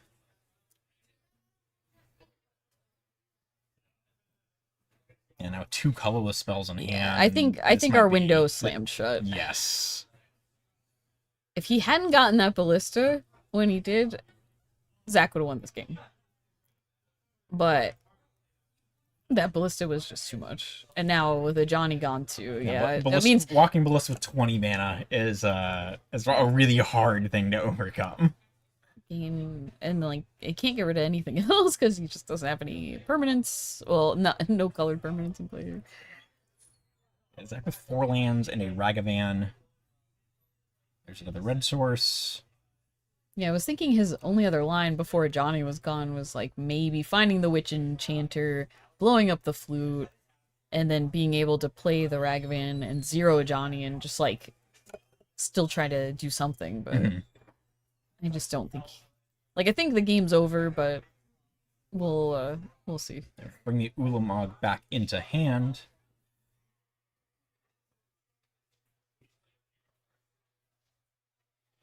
So much Labyrinth, mana. Not going to imprint. So much mana. Imprint, no need. We're so good. We're gonna plus and make mana and we don't Yeah, even just need to, I don't think. Well, one, two, Gain enough three. life just to sort of Yeah, I mean be maybe out it's of 6. range. You might as well be at 60. 6 is Yes, huge. at this point. Like with bridge in play and everything else, I can't see a line to get through. Zach does have, like, there is time before Zach dies. Yeah, But, like, I but- think the game is effectively over. I agree. Like, Yeah, this is a weird. We are physically alive, but we are not actually alive. Yes. Or we are I was like, are we attacking with an ensnare? you're going to exile his own ensnaring. wound, Oh, the Lord. Ulamog. Okay. He's like, I'd like to be able to attack with. Use this cool 10-10 I have. Back to Zach. Zach's got a Ragavan in hand. No red card. I cannot see. The red I'm card. also unsure what that was. I would be impressed if it was a card that mattered here. Like Ulamog's a heck of a blocker. And an attacker. Yeah, Yep, Yeah. there, scoops it up. that's tough. I think. Close loss. Yeah, there it was for like Zach. that window of time where if he would have just tapped a little bit differently, would have probably made a big difference in the game. That's true. I think Zach Yeah. wins that game. Tough though. Tough when you're already in it. Yeah, to- well, you very just- well executed by Josh. Yeah. Also, great job on him for remembering the cards he wished for with Karn. Pulling those out of the deck. The big skill check for the deck. Yeah, I mean, if we're looking at sideboard, realistically, we don't look at Josh's sideboard too much because he's really not bringing anything Might in, bring in right? some disruptor flutes, but Oh, sure. like- He does have 3, so Yeah. like he could bring in 1 and bring in then, 1 or 2, trim some of the top end stuff. Like, Yeah. So possibility is there, but in general, he's just gonna put things back Yes. in the right order. So what do we have? I'm sure that there's at least a Magus yes, in the Zach side. is on a Magus of the Moon. Okay. Also on a Sanctifier Anvek and a Sun Cleanser, which are Bad. they're bad limited. It's just like vanilla creatures. Like, yeah, just nothing there. He's got a Cemetery Protector, 2 Orm's Chant, 2 Celestial Purge, 2 Wrath of the Skies, 2 Wear Tear, 1 Vexing Bauble, and 1 Legend of Roku. So I think, I mean, realistically, we bring in the Magus, we bring in the Wear Tears. I don't think there's anything else after that point. You could argue the chant, but I think you want the chant when you're on the draw, not so much when you're on the play, because you're just trying to catch up. Yes. You want to like find the windows of time again to stop the Ugin from resolving and stuff like that. And Josh doesn't have any answers to an Orm's chant. No. If you're casting it, you're casting it. Yeah, like if it's you gonna hit happen. in the upkeep, like I know Josh can maybe fire off a Kozilek's command, but that's I think Yeah, like in general, about it. you're just buying turns with it. It's essentially saying like, hey, show me what you got that's a creature like that you can cast or whatever, right? But Yeah, I'm personally not big on the Orm's chant.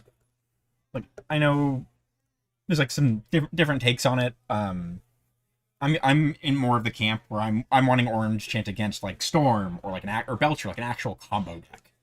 sure, I mean you definitely want it there, but I think he just has a lot of Looks cards. like Zach disagrees. I was like, I think he just has a lot of cards that don't do much. And I think chant is better than a handful of the creatures that aren't doing a lot in this Yeah, I matchup. did see him side out some discharges Yeah, and also like and some Thraben charms. I think Thraben Charm doesn't really have any targets here. I'd be a little more careful with taking Discharge out just because Josh does have early Eldrazi to deal with. and pick up a Thought Seer. Yeah, I think he just trimmed 1. yeah. Which you know you're not looking for all of them, but like you do need to have an answer to get in Because sometimes they just have a 4/4, and you're like, how do I get around a 4/4? Thank you, Zach. Hey. Cemetery Protector. You did bring in the Cemetery Protector. Raven Charms. No, he's got one main. Oh, there That is came one in the out. main. Oh, sure. Yeah, so cutting Cemetery Protector. Yeah, that makes cutting sense. Suki. That makes sense. Cutting 2 Thraben Charms and the Discharge. Yeah, I can get behind Oh, all of thank that. you, Josh. Josh Oh. got the Thought Knot Seers and a That Karn. look like 10 Thought Knots here. So like, that's so many. That's the trick with the deck. You run 10. You have Oh. it every game. Never gonna lose. Yeah, Josh bringing 5 cards here, which is more than we were talking about. Yeah. I definitely didn't expect him to go that hard on it, but there's no rule saying he can't.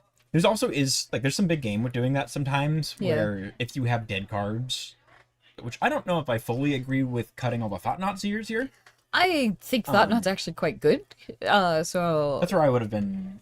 like leaning. it takes It's their a it take, 4/4. takes their best card and it's a 4/4. Getting around a 4/4 can be difficult, especially if it's a 4/4 that comes down on like 2. Hypothetically, if he just goes temple, plays a Thought Knot, like that's kind of brutal. You but if you have some like singleton cards that are haymakers, if you can land early, like if you drop a Yeah. Trinisphere on like your turn 2, like that's rough for the energy deck. to get through. Trinisphere is problematic. I would much rather my opponents never have a Trinisphere when I'm playing Boros. We see Relic. We See a see Karn. 3 Tron lands and an Eldrazi Temple, but not actual Tron. Yeah, we don't have a lot of action in this hand. I mean, we Ulamog, can, yeah, we not- can have Karn, but Not like, love in Josh's hand. Zach, Guide of Souls, Voice. maybe a Ragavan? It's a Ragavan or a Bombardment. I think Is it's it- a no, Ra- the- I the was like- Discharge. And a Ragavan. Yeah, I was like, I'm pretty sure it's a Wear Tear. Wear Tear. I mean, this hand looks solid. I mean, I'm happy with I Zach. was like, I feel like Josh should put this back, and Zach's gonna keep. It Thanks, was a Zach. Ragavan. Thank you, Zach. So, the only thing I couldn't really tell is what his land situation looked like there, because it almost looked like his red One of the source was a planes, tap. I think it is an elegant card. That's a little awkward, because if it's me, I want that Ragavan on 1. I want that Ragavan down immediately. Yes. Because that is the way that we win. It's just accruing treasure, getting things out faster, Yeah, like Ragavan on a getting our value down like as soon as possible. Possibly exiling relevant cards from Sure. Josh. Yes. It's the incidental upside of like, oh, cool, I don't have to worry about this anymore. Yeah, it's like if we don't hit anything good, so be it. That's not actually the point. The first thing is just, hey, we're getting ahead. Sowing Mycospawn, Ugin, Karn. It's a 1-lander. for I've Josh. absolutely cast my opponent's Mycospawns before. It's It's a good card. It's a fine card. It's a good card. 3/3. It hits. Find us, It find us a gets rare in land. there. I think Josh is keeping the 1-lander. That is brave. Got a Kozilek's Command, got a Karn. I If he's feel got all the threats and creatures he'd want. We're just gonna start with a guide. All right. Thank you, Josh. Ulamog, Karn, Sowing Mycospawn. There's a Talisman. Actually, a pretty good draw. Hey. Imprint that I was Ulamog. like, what are we tucking? The Ulamog? Imprint Sure. the Ulamog, play Yes. that Talisman. Yeah. 3 mana when you're untapping on turn 2. Pretty good. Certainly get rid of the guide. A Magus. Magus. See, now this is so awkward because if we could have had Ragavan on 1, we would have a Magus on 2 here, Yes. and that would be so good. Zach not wanting the second Wear Tear. Yeah, which, I mean, Yep. Makes sense. He's got 1. Another Talisman for Josh. another Talisman. See, it's definitely something you'd want to aim a Wear Tear at, which isn't necessarily like super face up, but if you have a Magus in hand, you have to really like push them to not have any colorless sources. Yes. Oh, and Using the command, exile the guide, scry 1, draw 1. All right. Didn't make any spawns. We're digging for the lands. And found the land. And Zach doesn't know that Josh kept a kind of land light hand. So it's like we could slam the Magus here now. Could go get ourselves our other planes Have you set on white sources? and then do that. That is an option. We could also blow up a Talisman, or we can just get in with the monkey. We can do that too. In for 2. A forest. We hit his basic. Hit the basic. We're so up. So set for that Magus next turn. How many forests does he have in his Just list? that one. Oh, it's gone. It's gone, folks. Easy says bye. So Zach with a treasure, got that Arid Mesa uncracked. Mm-hmm. Oh, his treasure's back. I was like, where is it Yeah, at? the little fancy- gold the one. fancy Yeah, one. the very fancy one.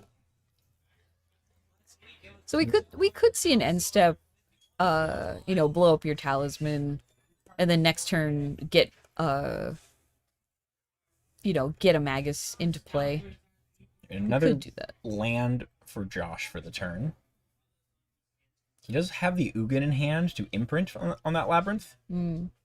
Funny enough, you imprint on those and they become mountains. It's gone. It's gone. I mean, unless Magus dies, then it comes back. Yeah. They don't actually go anywhere. They just can't get them out. Like from under. removing a creature's a big ask this game for Josh. with I this hand mean, right now. Dismember is still good. He has Still outs. works. He has outs. And funny enough, I would have been concerned. Like, if I'm on Zach's side, I would be concerned about not playing the Magus because if he just thought knots me and takes it. But Zach doesn't know that Josh. We know. Josh went down to 0 thought knots. I would have definitely been playing around thought knots. Imprint the Ugin. Okay, put all the big cards under the stuff. So we. Tapping 6. Six? I think he's gonna kick the Microspawn. Oh boy, that's tough.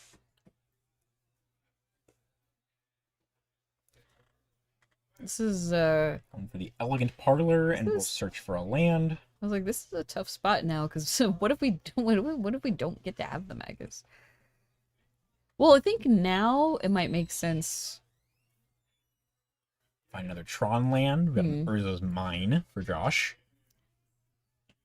I think we might have to just fetch out a shock, and then galvanic away this Microspawn because we don't need the second basic anymore. Now we actually need to have something that's a red source Zach needs action. because we don't have a third land. Oh, Going for the okay. Elegant I mean, we Parlor. can do that. It's not like we're in danger. We don't have to kill this Microspawn immediately. That's a 7-turn clock. Yeah. Not a lot of pressure from it. So yeah, getting the other parlor trigger also pretty good. There's usually only about 2 parlors in the deck, so Yeah, Zach is on 2, so lands will come in tap from now on. I was like, and if we can find a third land, like a natty third land, that'd be great. Not Yeah, interested- I was like, very telling to put a pride in the yard Yes. there, because we definitely just didn't find the land. So yeah, we're priced into this. Now Josh has what? 1 card in hand and some mountains. He's got a Karn and a Relic. Sorry, Karn and a Talisman. And has 4 mountains and the Talisman in play. But still has 5 mana. Yeah, like this is not an insignificant amount of mana regardless. Is that a torpor orb? Is he Torpor Orb? Doesn't really do much here. As in, I don't think he's like incentivized to Yeah, I'm get it out immediately, but kind of an interesting board in. Like, it stops Seasoned Pyromancer, it stops the Witch Enchanter, but I don't think Josh knows Zach's. yeah, these are not open On. deck lists right now. So he can kind of guess based off of he's seen energy cards. He's going to assume certain energy things, but not Yeah, I would not be... not Zach's list. yeah, I'm not expecting a specifically. Winota when I'm sitting across I from don't think energy. anybody should be, to be fair. Most people don't know actually either, because Yeah. that it has not shown up yet for Zach. Yeah. He could have just named the deck though. Oh, we have a different Karn. Different art Karn.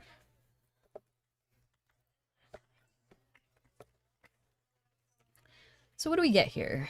I kind of I was like, Haywire Might doesn't work. I like I I guess like it liquid makes- metal coat. Really? What do we liquid metal coating? You take Zach off his lands. Yeah, that's tough. Josh has six mana in play, and Zach only has a Magus of the Moon.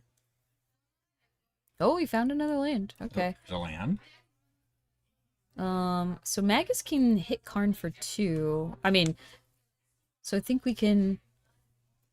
Zach might be priced. Oh, you know what we into- can do? We can dash Ragavan, we can kill the Microspawn, we can kill Karn. Yes. Especially after seeing the coding. I think that's actually where I would go Yeah, with this. I'm sure Zach knows he needs to get this Karn off the table because he will be shut out of this game. So People watching at home unfamiliar with this interaction, liquid metal coating turns a permanent into an artifact, and then Karn's plus 2 plus 1 plus 2 plus 1 ability +1, yeah. turns an artifact into a creature with its power and toughness equal to its There mana we go. cost. Let's get this Karn out of here. No, thank you, buddy. I want to keep my land. Zach gets to keep his land. So yes, the coding lets you tap it and turn a land into an artifact and then turn into a 0/0 with Karn, so you get to Stone Rain every single turn. So now we get So another some power plant. stuff in hand that doesn't really do anything. Like Torpor Orb, I mean, you probably play it because why wouldn't you at this point? Like, what else are we doing? But doesn't change too much about this board state being problematic for Josh. And then sure, we could play the liquid metal coating. Might have been worth just not doing that, but Yeah, it doesn't really. Yeah. he's like, what are we targeting here? Not 100% sure what he pointed I at, don't know actually. if it matters. I actually don't think it matters at all. Yeah. Ocelot Pride, got an Ajani, got a Voice of Victory. We only have one white source though, so with like we actually need to probably get Ragavan in. But if we do that, we should leave our planes open and not tap it. Unless Zach is looking to play the Ajani. Yeah, I mean, I guess if our goal is like we're just casting one card anyway, it's fine. But And the or voice. voice, yeah. It's like if we only need one white source this turn, regardless, it kind of doesn't matter. Voice is nice though, because voice starts getting some bodies into play, bodies that are also red permanents, which is very, very specific. Tron for Josh, which is just mountains. We have so many mountains. It's 4 mana, not 9. Mountains for days, folks. Another mountain? Mountain. So we dash Ragavan again. Then we would have enough white sources to guide and a Johnny. Because we're going to have a lot of tokens here. We're not gaining any life, though, unfortunately. Still So, pushing. We could what's that, hit 1, 7 2, damage? 3, 4, 5, 6, 7, 8, 9. Oh, that's a perfectly good card to get Yeah, out of very here. happy to. Zach's very happy to not have Josh drawn in So Ugin. we can get Pride into play. We can get a Johnny into play. And Okay. he's going to sit on the Wear Tear. Which, okay, sure. I mean, that's valid. Yep, Josh scooping it up Josh there. is not liking the look of the rest of this Yeah, game. Magus of the Moon hard carrying for Zach. Magus was really just like, don't dismember me, please. Magus and Ragavan putting in a ton of work. Oh, yeah. Like, if Josh hit a dismember in Oh, that game was done. 3 turns. That game was over. 3 turns, we'll give it, right? Then I think he just absolutely goes over the top of Zach. I don't think Zach can catch up, especially not with the Torpor Orb in play. It's just very awkward. Like, it does turn off some stuff that matters, right? Like, ETBs kind of matter. Yeah, Kind of matter. It's like not. I think Josh is reevaluating that. Definitely not where I'm looking to be if I'm playing Eldrazi Tron against Energy. Oh, yeah, I wouldn't bring it in. Like, I wouldn't be like, if you need to go get it, so be it. But, like, Agreed. Yes. I think you're much, like, obviously my own opinion. I don't play Eldrazi Tron, but I know from the Boros side of things, if, like, I'm scared of their Thought Knots. I don't want to deal with, playing- like, a turn 2 Thought Knot. I have played this Eldrazi Tron deck Yeah. recently-ish. You admit that And- freely? Yeah. 100% top 8 conversion rate on it. No way. Two for two. 2 for 2. 2 for 2. That can't be bad. I definitely like the Thought Knot Seers. If I'm on the play, I 100% want that Trinisphere main deck. Yeah, I mean, You can drop that turn 2. I was like, you're winning the game. Trinisphere, Like, you could 100% make an argument. You want to see it as soon as possible. If you drop a Trinisphere into play, I'm very sad. Like, Yes, yeah. on the Boros side. It puts the onus on the Boros player to really have a Wear Tear Braid effect, like, immediately. and lands. And lands to do it. You still need to pay 3 no matter what. Yes. So it puts a lot of pressure because, again, I think this matchup really comes down to time. Like, the Energy player needs to go as fast as possible. Absolutely. Yeah, you need to get under the Eldrazi Tron You- player you're- before they can set up. You're looking for that turn 1 Ragavan play. Like, you're really just trying to, go 1 drop into 1 drop, 2 drop, and just Josh maybe a Blood Moon, which has Zach a doesn't fast have. hand here. Yeah.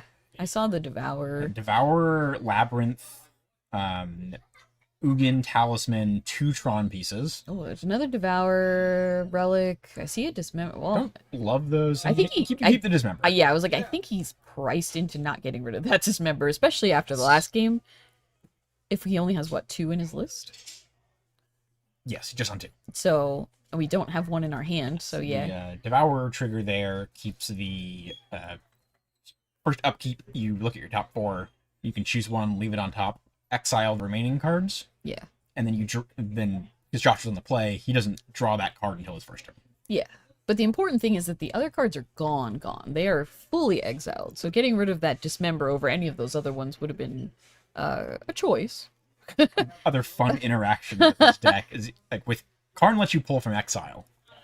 Yeah. It's like the one wish card that does that. So Josh can still get that Yeah. talisman or that relic. I don't They know are- why they he are- would, but he can. They are out of reach for anyone else but Josh at some point, maybe. Yes.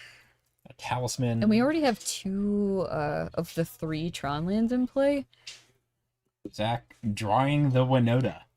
Zach also notably has the Magus in his hand. He has a Magus, lot of lands. voice. He has 4 lands. Like, I think we're just gonna shock and probably just play the voice here. Because what else are we doing? Yeah. Attack for 1. Into life here. Yeah, it's like we shock, we do this. Oh Josh gonna fire no! it off. If he dismembers this is a tricky situation. I'm not saying the guy doesn't deserve a dismember, because guy definitely deserves a dismember. But Going to be- Magus very good. Yes, going to be very sad when that. Oh, let's see what he does. Josh can That's an now Eldrazi has the temple. mana to float in Yeah. command, and is also still just 1 short. Oh, you know what though? If he passes turn, he can't. He has to get rid of the voice, which he's Sure, gonna there we do. go. But does Command he- for 3? Yeah, I was like, if he makes these, this is a little tricky now. He's got Command Devour Ugin, I believe, in hand. I think Zach is still priced into playing this Magus. I don't think it's nearly as good as it was about to have been. I agree. And Josh still has just a grip. 3 cards, but they all have text on them, I think. They definitely do. They're also all castable right now. Yeah, that's gonna be tough. That's gonna be tough. So even with Zach playing Magus, Josh can just play it.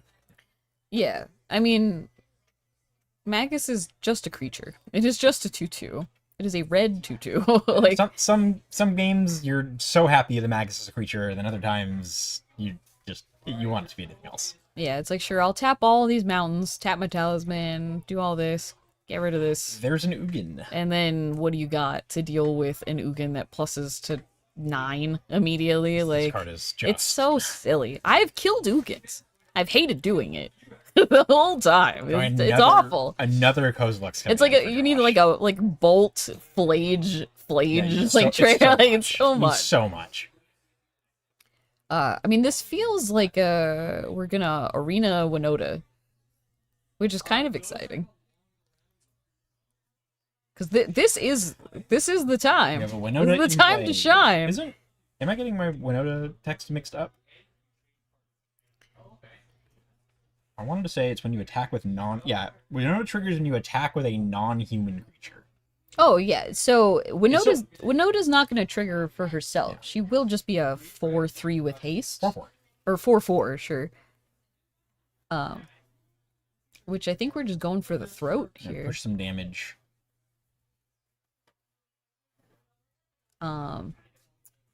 I think unfortunately she's going to be pretty short-lived. Ugin's just such a powerful It's planeswalker. Up to 11. I mean, drawing another card. You can argue when you're paying 10 billion mana for a planeswalker, it needs to do all the things. Yes. But Ugin does all and the we things. are over a decade past Karn Limerick being printed. It's like we can get some updated power levels. I mean, we don't even see old Ugin anymore. We see, yeah. This Ugin reigns supreme over all other Ugins right now. Why would you want to light or Ghostfire something? Yeah. When you can You can just exile. you can just everything and cast draw things. cards. You can just cast things in exile for free. It's so good. Like Winota gone Playing a Disruptor Fleet. off a disruptor fleet. Yeah, That doesn't trigger, even matter. Trigger from the Ugin exiling the Winota. That's tough. And Zach only has what, another? It's got an Arena. Yeah, I was like, he has Flooring another hand. arena, a fetch, and a A Johnny, which is not ideal. Arena was exerted, so that is still tapped, but will untap next turn. I don't know if what he named with the flute, but I mean, he could have just named it Johnny for funsies. Looks like it will, not the front side of a Johnny, at least. Yeah, I think unfortunately this is gonna be way too big a hill to climb for Zach. Yes. Yeah, when everything he plays is going to get picked apart, Josh still has another Kozilek's command in hand. Yeah. He's got an Ugin trigger to exile the Ajani. He's probably going to make some Scion, or make some spawn and scry and draw. All he's gonna dig for now is just a big threat. That's all he needs. He just needs something to actually close out the game. Because Ugin doesn't do it yet. He has a Devourer in hand. But that's pretty good. Yes. That was pretty good. And he's also one turn away from... Then we get a cat, we get a pride, which unfortunately, I imagine both are very short-lived. You don't know if we'll get there. Josh is getting close to ultimating that Ugin, which Yeah. also wins the game. It's pretty strong. Would you like to just put all your good permanents into play? Would you like to just So do many that? cast triggers. So many things. Josh sitting on more mana than God now. Just basically has an, Well, has like an you omniscience. Devour trigger on just casting it, Yeah, get rid of Ugin this. trigger. Ugin trigger, get rid of this. Oh, I'll also just probably gain 3 and draw a card, because why not? Or are we ulting? Are we ulting? Oh! Oh! Okay, yeah, Yeah, that I scoops mean, it up. it- That yeah, is fair. there's just- It's just, yeah. The matchup's very, very hard on energy being on the draw. It just is. Absolutely. Good showing by Zach. Had a few windows. Got very close. Yeah. Got a game. Got a game? Josh showing both good diligence and Karn wishboarding. Like, sort of navigated out of some tight spots.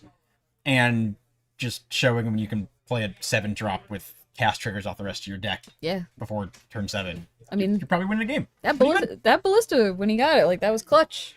He was pretty dead if he hadn't gotten Yes, it right yeah, there. absolutely. Like, definitely shows he knows what he's doing there. Yeah. This So- game just played a big Ugin and then Yeah. just got to be blue-white control. I mean, and that's like just how it goes sometimes, right? It's like the Tron player gets to be on the play. They get their mana going, and you try to disrupt it. They stop your disruption and they steamroll you Yes, yep. with just here's everything that costs 7 or more. Like we'll Here's just start this creature throwing that them on. kills you that also 2 for 1. So here Yeah. you go. Good luck. Oh, All right, that'll do it for us for round 3. That was Josh on Eldrazi Tron, Zach on Energy featuring Winota, which did make an appearance. Winota showed up on Winota camera. showed That's up. all that matters, Back Zach. for 4. Thank you all for watching. Thanks for hanging out. We're going to have another 2 rounds of Swiss, followed by top 8. So we've got another 5 rounds of Modern here today. And I'm gonna go back to playing Magic. So Michelle, you're on Michelle your own will for a be minute. back into the fray this next round. Thank you all for watching. Sit tight. We will be back at you real soon. Bye bye.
Hello everyone, welcome back.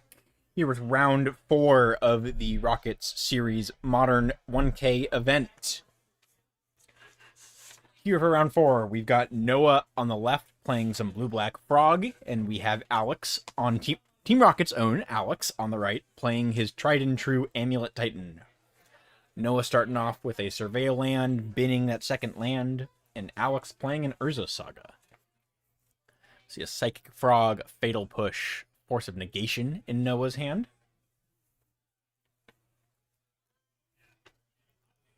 Looking through the list real quick. Looks like nothing particularly like spicy or wild for Noah. Got some Quantum Riddlers, got 4 Psychic Frogs, 4 Orcus Bowmasters, some Tamios, got 1 Murktide Regent, 1 Wan Shitong. Getting in with the Psychic Frog, draws a Tamio. We see Bowmaster, 2 Fatal Push. Alex has a Saga trigger, second one's going to 2. Finding an Amulet of Vigor. We'll see what Alex has in hand. This is with an Amulet, having some land drops, having a land drop. It's what Titan needs to start doing some of its shenanigans. We see some bounce lands. We see a Scape Shift. There's a Summoner's Pact. Some Echoing Deeps. I think Alex kept a slower hand. He definitely has some inevitability here. Looking to play the Spelunking. Getting met with a Force of Negation from Noah, exiling a Murktide Regent.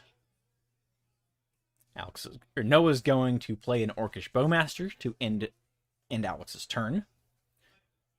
Ping for 1 damage, get those 2 bodies in play. Bowmaster not doing too much on its own. Does have some fun interactions with Kaito. You can pick up the Bowmaster, play it again. Noah did just draw the Kaito. Attacking for 4. Tamio triggers to get a clue.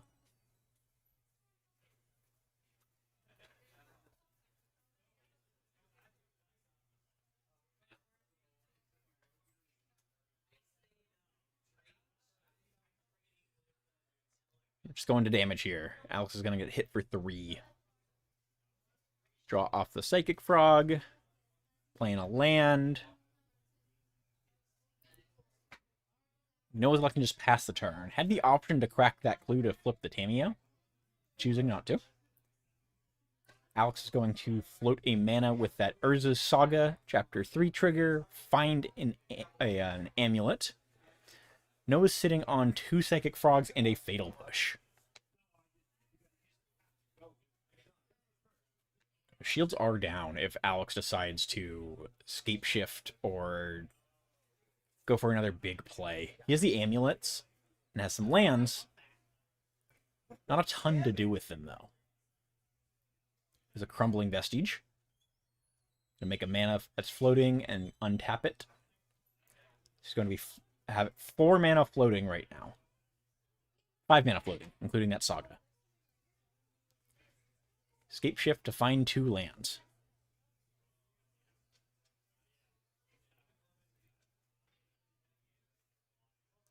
Noah's going to crack the clue in response. Draws a Bloodstained Mire. Leaving him on Psychic Frog, Kaito, Fatal Push. Alex is going to sacrifice those 2 lands. Look for 2 other ones. They'll come in tapped off the Scape Shift. Amulet of Vigor will give each of them 2 triggers to untap. There's the option to find some Lotus Fields. Give him 12 mana. Alex does have a Summoner's Pact in hand. A few different paths he can take here. Most of which use that pact. If he goes in on that, though, he will need to win or have enough lands in play to pay for the pact trigger on his upkeep. He's got Noah sitting on 2 open mana. Alex can't be sure there's no counter magic. And it's a fair guess after the Scape Shift resolving, though.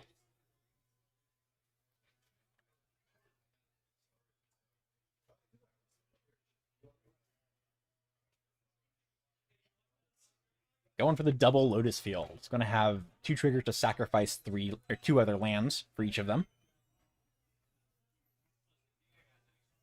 Which, when those resolve, he will have to sacrifice both of the Lotus Fields. Also has 2 untapped triggers for each land. Which, when you are stacking those triggers, you can put the sacrifice triggers on the bottom of the stack. Untap the first time. Float 6 mana. Writing off, you can see Alex writing off screen, tracking his floating mana right now. Floating another 6, going up to 12 mana, sacrifice the Lotus Fields.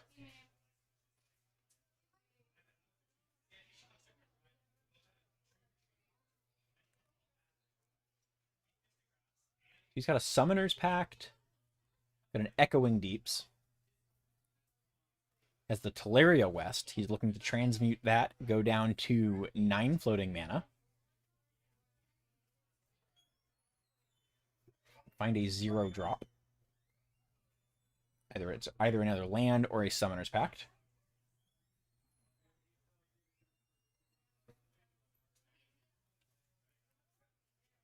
Finding a pact, casting the pact. Finding an Aftermath Analyst. Playing the Analyst is going to have Alex mill 3 cards. And you can pay 4 mana to sacrifice it and return all of his lands from the graveyard into play tapped. He'll be able to generate infinite mana. Or be able to generate, let's see. I don't believe he has a piece he would need to fully go infinite at this point. Because I don't believe there's a bounce land in his graveyard. He will have a huge amount of mana, though. Separating it out. Got 2 Lotus Fields, Teleria West, double Urza's Saga. And I have the triggers from Amulet of Vigors to untap. Going to have Lotus Field triggers to sacrifice 2 lands.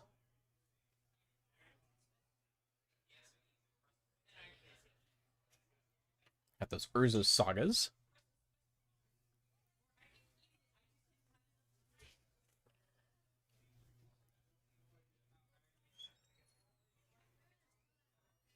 Tapping, we're going to have 3, 6, 7, 8, 9, 10, 11, 12 mana being tapped.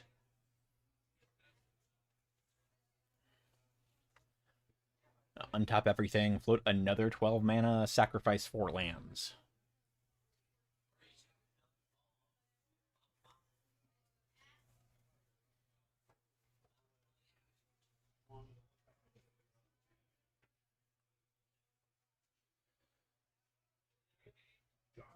Look to see what that 4th card in Alex's hand is. I know there's a Summoner's Pact and Echoing Deeps. I have 2 Echoing Deeps.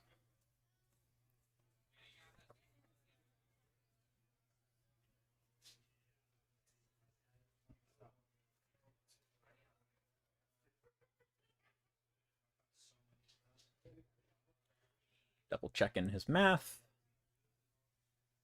Doing some extra mana counting.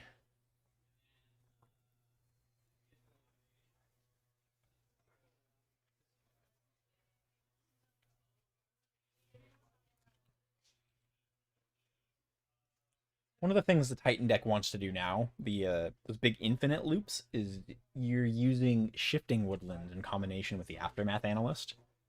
And copy your Shifting Woodlands to make it a copy.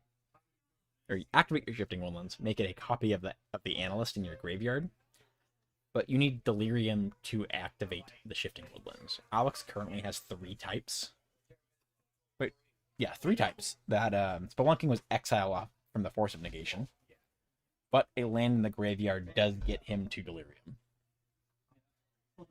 Currently with Creature, Instant, and Sorcery.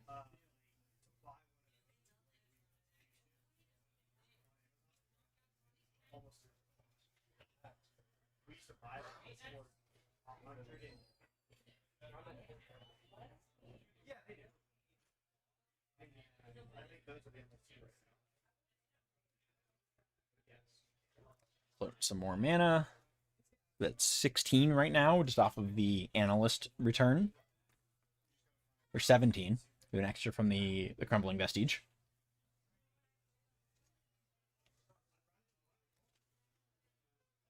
So one of the options Alex has is to... There's the Lotus Field Sacrifice, or not. He has 2 triggers to sacrifice 2 lands. Alex is required to sacrifice 4 lands right now. With the Summoner's Pact in hand, if he chooses to Pact again, you can find a Primeval Titan. There it is.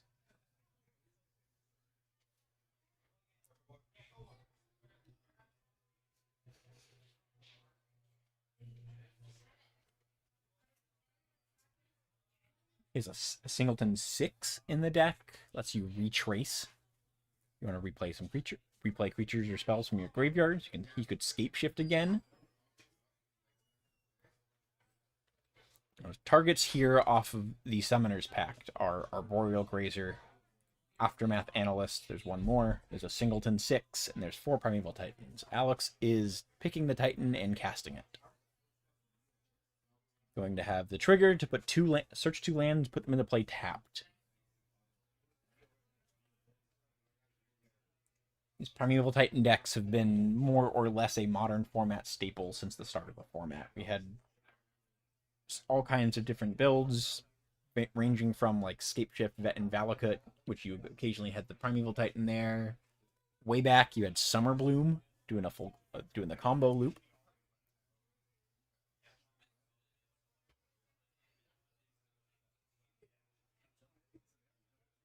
See what Noah's looking to do here. Alex found Urza's Cave and Shifting Woodland. Those untapped from the Amulet triggers. Noah cracks his Polluted Delta, finds an Undercity Sewer. Alex gives him a different card on top. Sees a Quantum Riddler. Noah scoops it up. Alex has the line here to activate the Shifting Woodland, return the Aftermath Analyst, make infinite mana. Has the option to start using the Urza's Cave, finding a Mirror Pool, make infinite copies of Primeval Titan. Can basically take any line he chooses, mill his full deck, have every land in play, infinite Titans, infinite mill triggers, whatever he's looking at doing. Looking at sideboards here. Noah on Blue-Black Frog on the left side. He's on 1 Cling to Dust, 3 Mystical Dispute, 3 Consigned Memory, 1 Shieldred's Edict, 1 Dress Down, 2 Toxic Deluge, 2 Harbinger of the Seas, 1 Stern Scolding, and 1 Kaito Bane of Nightmares.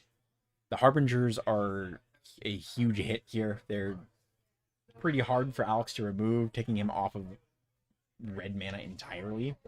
Really hurts the removal spells. Consign is nice. You can not slam dunk, can help get snag some triggers occasionally. On Alex's end, we've got 2 Dismember, 3 Force of Vigor, 2 Fire Magic, 1 Vexing Bauble, 1 Elvish Reclaimer, 1 Collector Oof, 1 Ice Till Explorer, 1 Lithomantic Barrage, 1 Odawara Soaring City, 1 Ghost Quarter, and 1 Bajuka Bog. Odawara is huge here. That's Alex's out to the Harbinger. Dismember is nice to pick off some of Noah's creatures. Fire Magic can do the same thing. Might not be as great with the smaller creatures. We see Noah sideboarding out a copy of Orcish Bowmasters, some copies of Fatal Push, taking out the Murktide Regent. Summon back through his sideboard. I think he's reaching for that Shieldred's Edict there. Not the Shieldred's Edict.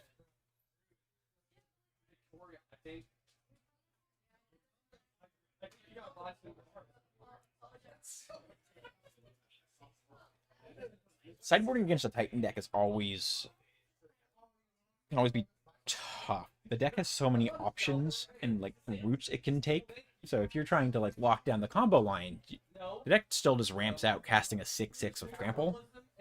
Primeval Titan will absolutely end a game on its own with nothing else going on. It's You need to be able to close the game fast if you're trying to lock the deck out. And also, if you choose the wrong avenue to lock them out, you get punished incredibly hard. We see the full playset of Fatal Push. We see the Stern Scolding all coming out from Noah's.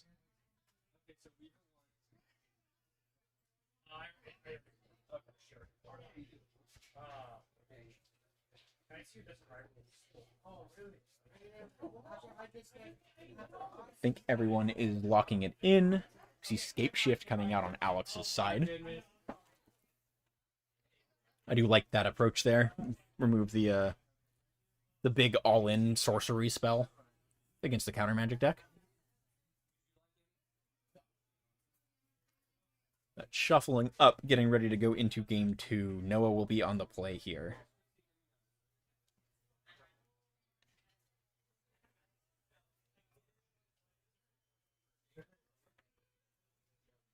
As this is round 4 of a 5-round Swiss tournament, believe the most of the top seed, the players who are 3-0 undefeated, have the option to intentionally lock down their top 8 slot. I know Alex here is 2-1. Lost his last match to John, who we saw on stream round 1 playing Yawgmoth. Looking at opening hands here, we see the Kaito still in Noah's deck. See some lands, see a counter spell. See a lot of lands. That's an Orcish Bowmaster on the far left, counter spell, 4 lands, and a Kaito. Let's see an Urza Saga and a Mirrorpool for Alex. I think there's an Arboreal Grazer and a Primeval Titan. Noah playing the Flooded Strand, going down to 19 to Surveil.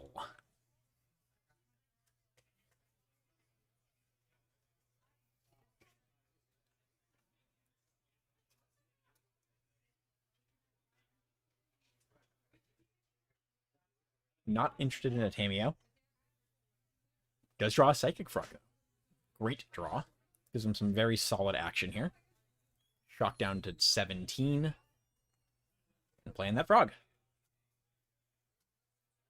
Alex untaps. Draws, I think it's his 3rd Primeval Titan. The Store Champ Urza's Saga from Alex, the textless version. Psychic Frog in for 1. Put Alex down to 19. Noah draws a card. There's a Bloodstained Mire. Noah is on 2 Undercity Sewers, so can Surveil again if he chooses. There's a Saga up to 2 for Alex. I think he might have kept a hand with no green mana. This is a bounce land? Yeah, there is a Simic Growth Chamber. It's a blue-green land. Put that into play. Have to pick up one of his. Guessing we'll see the Mirrorpool return to hand. Let Alex find an amulet off of the Saga.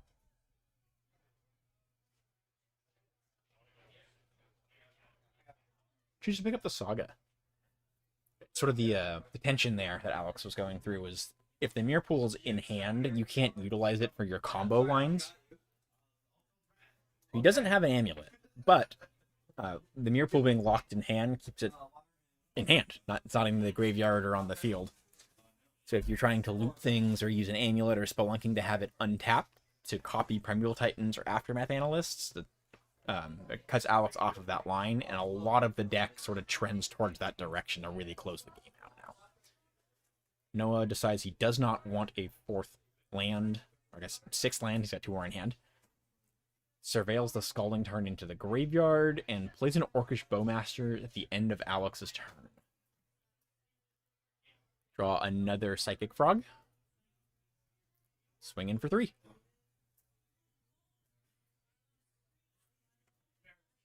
Alex down to 15. Noah draws a Dress Down for turn.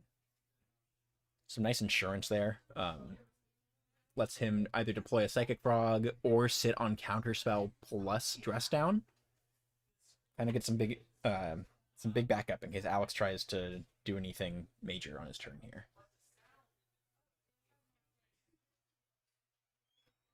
The Spelunking from Alex. So let's see if Noah wants to counterspell this. Lets it ride. Alex is going to draw a card, which triggers the Bowmasters. I believe Alex is at 14 off of that.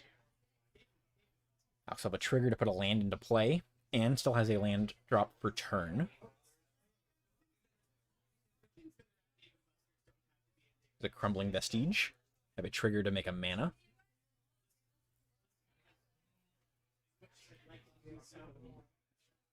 One mana of any color floating. It's going to be a red. We're seeing a Lithomantic Barrage. Giving that a quick read. Spell can't be countered. It's a creature removal burn spell.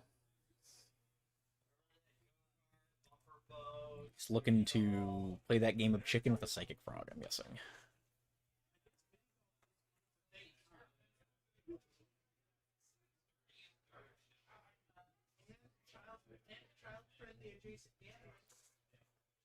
Noah is playing the counter spell into the card. Oof. This is at competitive REL. Spell was cast. Unfortunately for Noah, that is a legal play. You can cast a counter spell into an uncounterable card. There's a Lotus Field for Alex.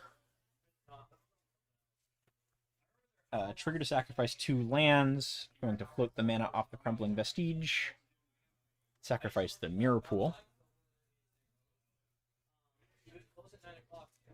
3 mana from the Lotus Field.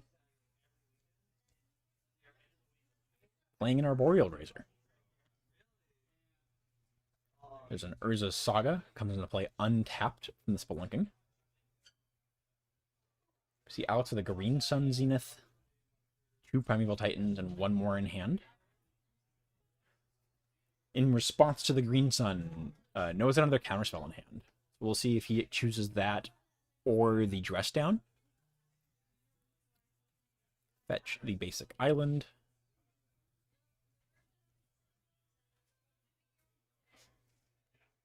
There's another counterspell. Pulls that Green Sun out. Noah untaps. There's a Cling to Dust, drop return. He's going to shock in a Watery Grave. Dress Down, Cling to Dust, Kaito, Psychic Frog. We know Alex has 2 Primeval Titans and then 1 more card.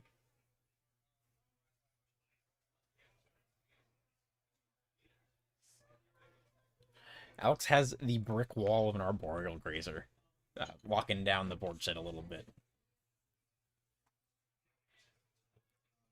Noah in for 3.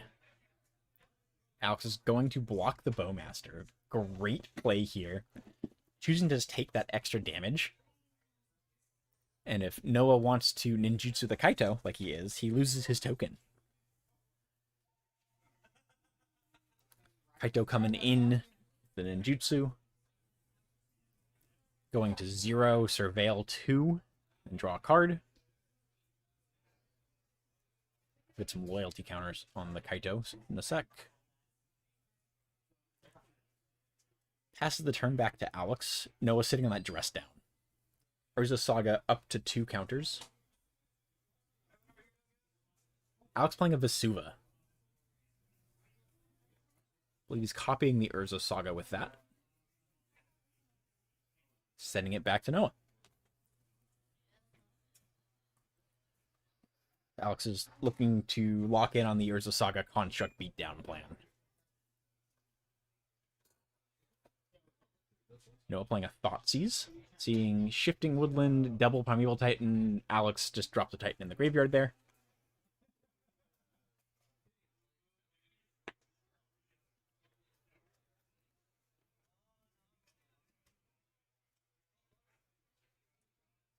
Get in with the Kaito. Alex will block with the Grazer.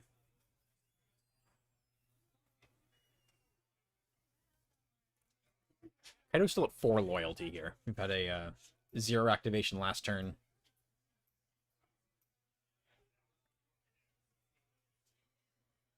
And maybe choosing to not activate this turn? Either way, Alex made a construct and untapped, and there's another construct here. Gonna search with the Urza Saga, going to chapter 3.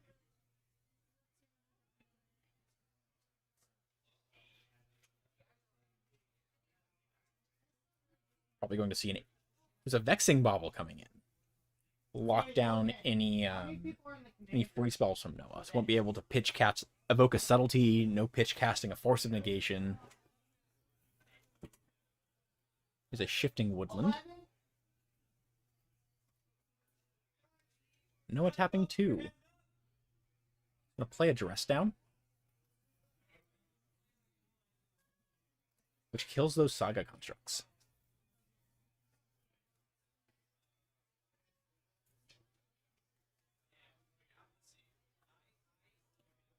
I believe we're on Alex's turn right now.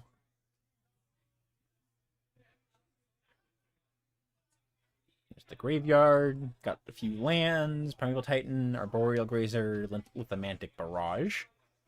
Fling to Dust going to exile the Urza Saga. Drawing a card for Noah. Sacrifice that Dress Down.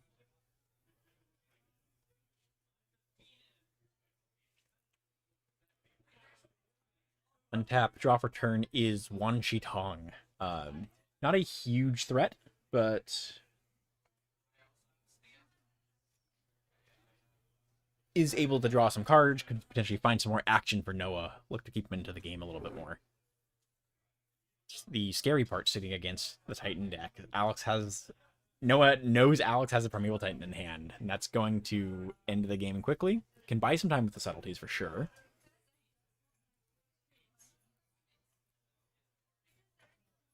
With the Shifting Woodland, though, Alex has the option to just turn that into a Titan.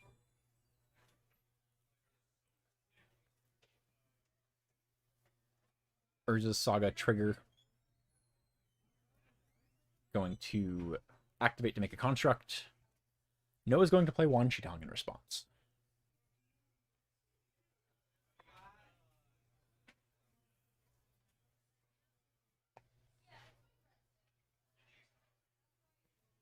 A few 3/3s in play.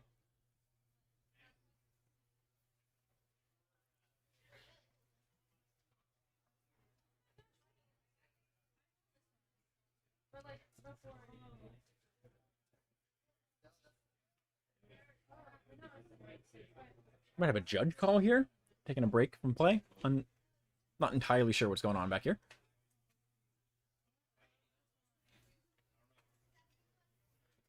Wan Shi Tong is an X blue creature. 1/1 flash, flying, and vigilance. And whenever your opponent searches their deck, you get to draw a card and put a counter on Wan Shi Tong. Comes in as a 1/1.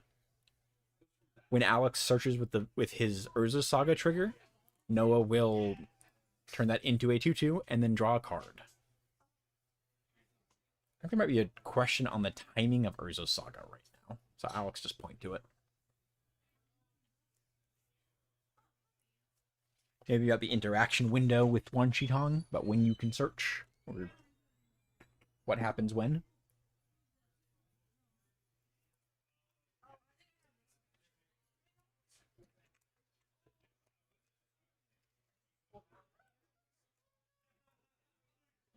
Oh, Alex had also tapped a Flooded Strand for mana there, which quickly remedied. Tapped a basic island instead.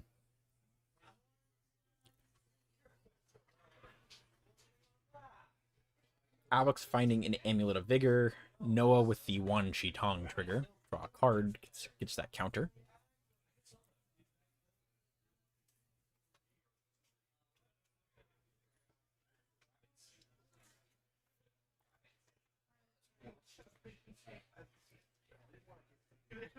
Alex with double Primeval Titan, and I believe a bounce land in his hand. Yes. That second Simoth Growth Chamber in hand here.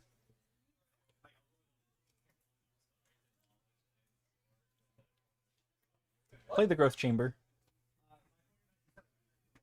Return the tapped one into hand, and then try to cast the Primeval Titan. Noah's going to fetch.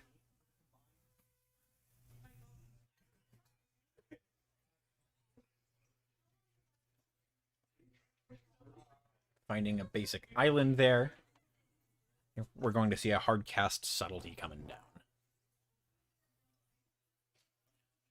which will give Noah 6 power of flyers. And the Kaito can tap down one of the constructs to stun it. Alex putting the Titan on top. And getting into attack for 4. Noah electing the double block there, trading it off.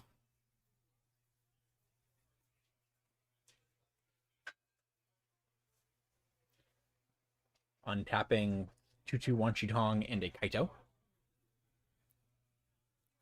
Drawing a Harbinger.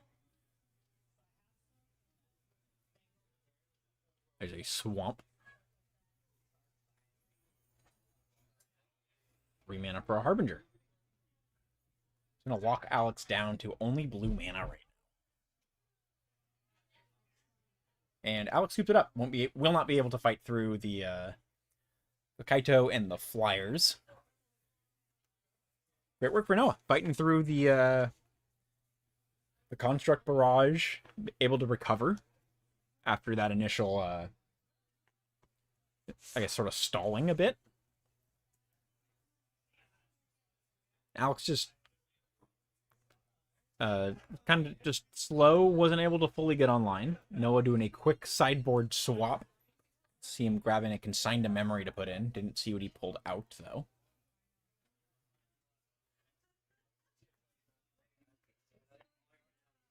We'll have Alex on the play coming into game 3. As players are shuffling, once again, going to remind everyone, this event today is part of the TC Rockets series. We have a running event series once a month. We have a cash 1K event. Formats range. Last month we had Legacy. Next month is Lorwyn Sealed. Modern has been the mainstay of the series. I believe there's 3 or 4 on the schedule. Had a couple Standard, had 1 Pioneer. As you win your matches for each event, there's a running points leaderboard, and the top 16 have an invitational. It's going to be coming to you at the end of April. We will be live streaming that, so I will be there with you that day. Hopefully with another friend as well to join in. But we've got a few more events and some more Magic today to get to before that point. Alex starts it off with a Shifting Woodland. Both players keeping 7 here. Noah playing a Darkslick Shores, followed by a Preordain. Scry 2, draw a card. We see a basic Swamp. That'd be a Quantum Riddler. Sitting on Counterspell, Subtlety, and 3 lands. Noah interested in keeping both of the cards. It's a Thoughtseize, actually. That is a Thoughtseize. Back over to Alex. See Vesuva, Urza Saga. Alex on the Ghost Quarter planned this game, potentially. We see that in hand.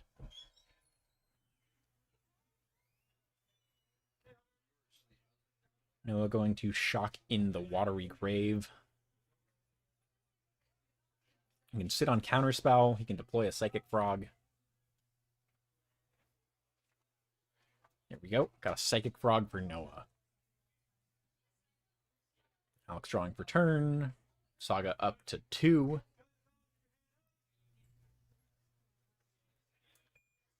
See a Spelunking. Another Urza Saga. Playing the Spelunking. Draw a card. Get to put a land into play.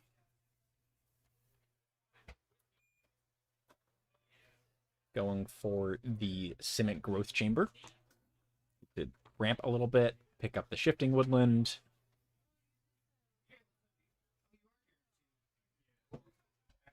Let's see. There's a Malevolent Rumble from Alex's hand. Alex on 2 copy of the Rumble in his deck. Flipping double Gruul Turf, Aftermath Analyst, Primeval Titan.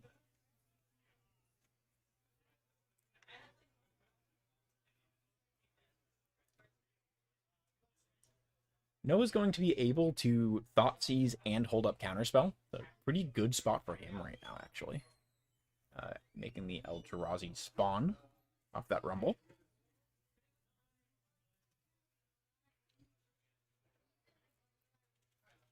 Starting off with an attack from the Psychic Frog. We'll see if Alex wants to block or not. Chooses to not. Swamp Thoughtseize for Noah. The choice of a Spelunking or a Primeval Titan. 4 other lands, Ghost Quarter, Vesuva, Crumbling Vestige, and Shifting Woodland. Taking the second Spelunking.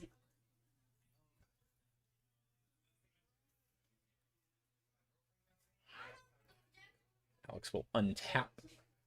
2 Urza Saga triggers going to 3 and 2. Choosing to float a mana. Finding an Amulet.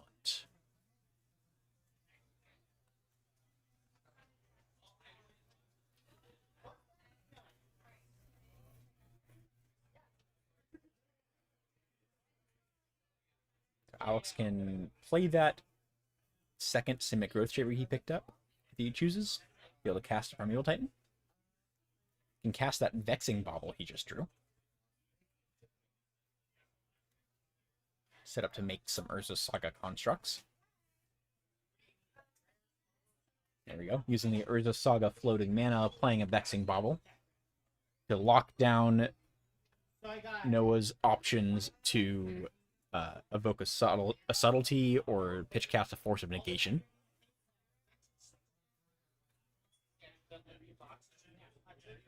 There's a Vesuva from Alex, going to copy the Urza Saga.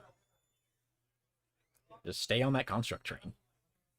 Choosing to not cast additional spells. Noah with a 3-land subtlety counterspell consigned to memory.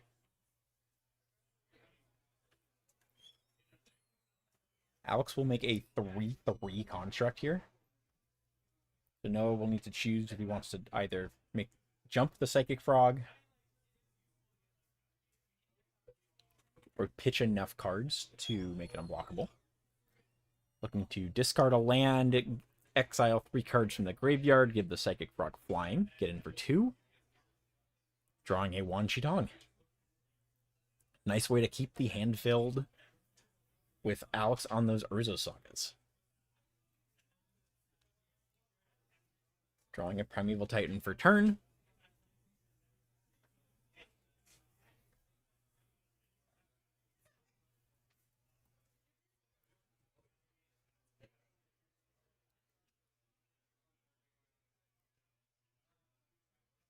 Going to 2, going to 3, floating a mana. Noah looking to see if he wants to Wan Chitong and elects not to. Alex finds another Amulet of Vigor.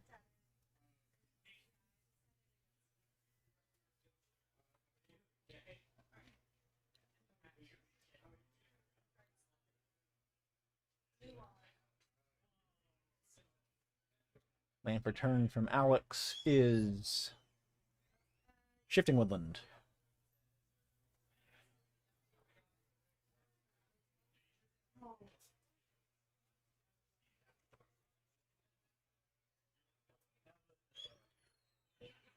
Looking to cast a Primeval Titan. Met with a counter spell from Noah.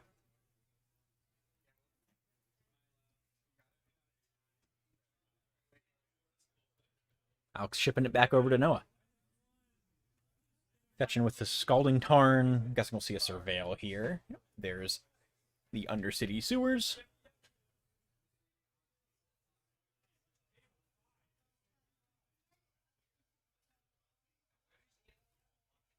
And now with Alex having a 4/4 construct, Noah's priced with the Psychic Frog either pitching cards from his hand to make it big enough to trade, or continuing to exile cards or fill his graveyard in some way to give it flying every turn.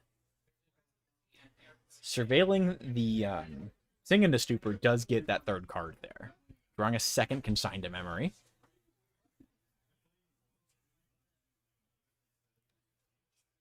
Exile 3 cards, give the frog flying, and get in for 2. Alex down to 16, Noah draws a card. Looking at another Psychic Frog there.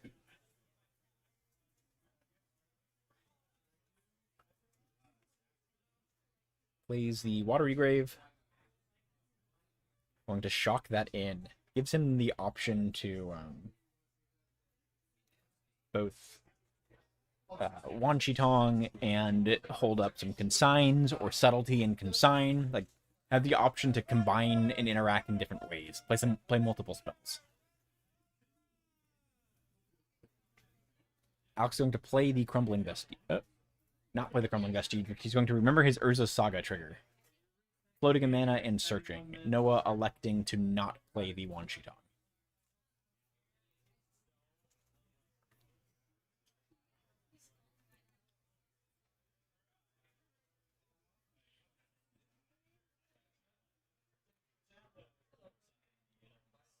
Alex has the Shifting Woodland in play. I'm unsure if he has Delirium or not.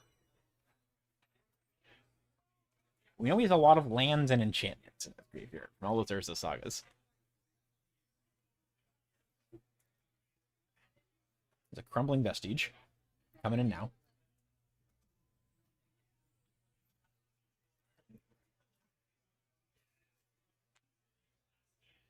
He's got a Primeval Titan and an Aftermath Analyst in hand.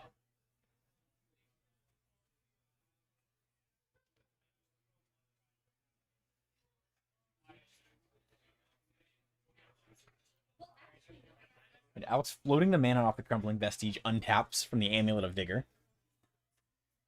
He's going to activate Shifting Woodland, turning into a copy of something in his graveyard.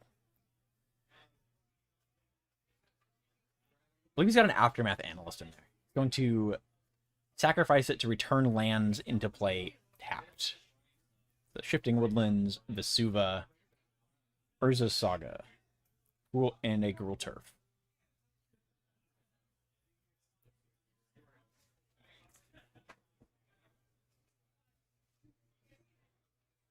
I have a bunch of Amulet of Vigor triggers to untap these lands. Have 2 Gruul Turf triggers to return 2 lands into his hand.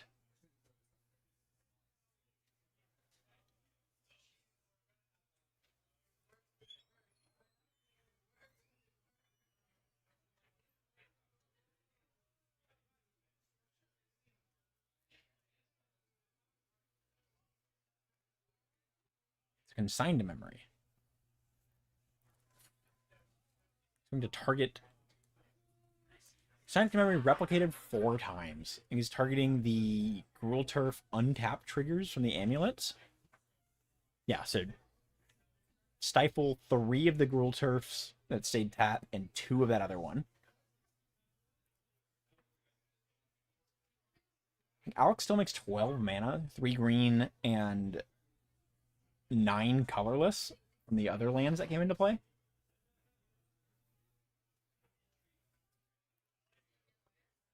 And we'll still have to bounce 2 lands with the Gruul Turfs. Alex is going to cast Primeval Titan.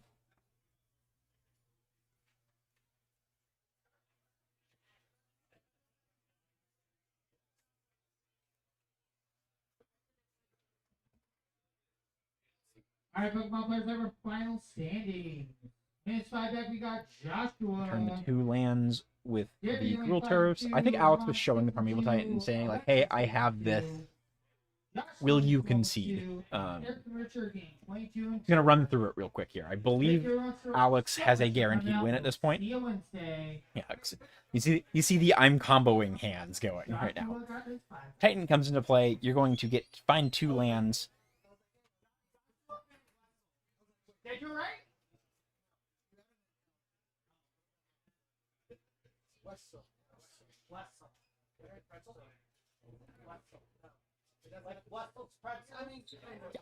Alex explains it. Doesn't actually go through the loops. He has the options of finding like a Lotus Field to start generating in a Teleria West, or like generating colored mana. He can find a Mirror Pool, make some copies of Primeval Titan. He will be able to get Delirium to activate the Shifting Woodland more with that. If he finds a Lotus Field, start chaining Aftermath Analyst, go up on mana, bring all the lands back into play. Lots of different routes here, kind of all roads lead to Rome for Alex at that point. With Primeval Titan and a bunch of mana in play with the amulets. Kind of anticlimactic to see the Titan just kind of do the yes, I'm comboing here. but how it goes sometimes. Congrats to Alex taking it down. Always love to see a Team Rockets win. Alex advancing to 3-1. Noah at 2-2, I believe. Great job by both players. Very fun to watch. Always love to see Counterspell cast in Modern now. Congrats again to Alex. That'll do it for round 4 for us. Thank you all for watching. We will be right back in for round 5, which is our last match of Swiss. We'll be right back soon to give you some more Modern action. Round out the Swiss rounds.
Hello, everyone. Welcome back here for round 5, the last round of Swiss.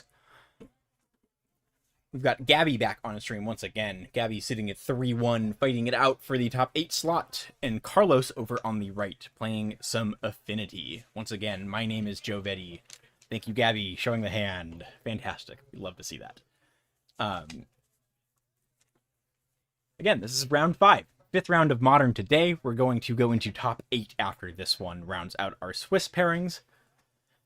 That will be 3 rounds. Got quarters, semis, and then finals.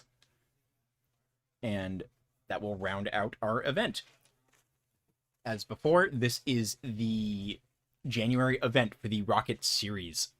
Running tournament series. We've been doing this for the last 4 or 5 years now. This is the 5th one right now. The series runs through 8-9 months. You get a 1K cash tournament every month. You have a running points leaderboard. So as you win your matches, you accumulate points. You make top 8. You get a little bump on top of that. End of the season in April. Top 16 playing invitational tournament. What's on the line there is the person who takes it down gets to design a token of their choice. You get to put their likeness on it. Gabby made a monstrous roll token last year. And we've got Chaz Tanner had back-to-back the 2 years before that with an green-black insect like you'd get from Grist and a 2/2 Goblin Shaman from Fable of the Mirrorbreaker.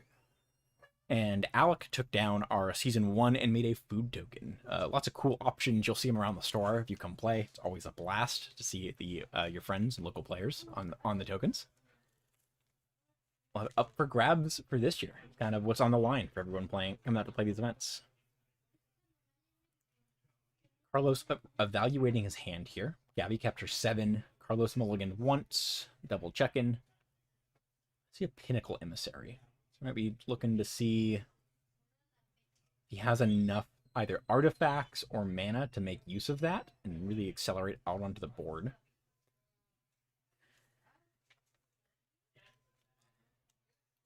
Additionally, I believe 4 slots of the top 8 are locked for sure. Very likely 5 and 6 are, because we had 3 matches intentionally draw. We're playing out for those last 2 slots. There might be some shifting in there a little bit. We have, I believe, every player who's been on stream and has won is in contention there. John from round 1 playing Yawgmoth, Matt from round 2 playing Affinity. Zach from round 3 with Renota is in contention. That was been his 1 loss so far. And then Alex from that last round playing Amulet Titan. Both players with Fetch Land and Pass. See, Carlos's list is a bit different than Matt's list that was on earlier.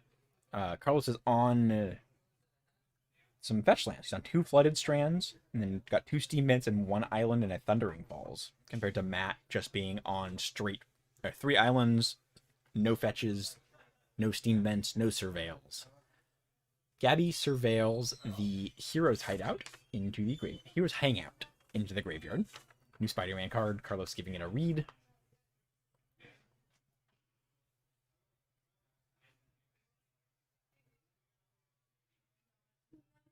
Gabby showed her hand earlier. We saw some exile, like some draw effects. She's got a Ral in hand. She wants to just play that out. More or less safe against the Affinity deck. They don't interact too much. Also free from getting tagged by a blanking on the spell name. Apologies. The counterspell.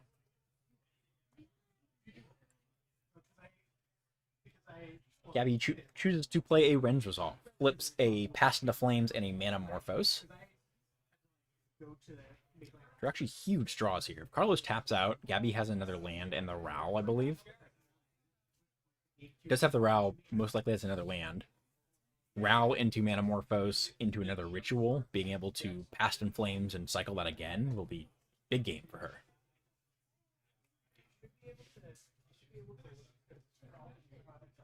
That's a weapons manufacturing from Carlos.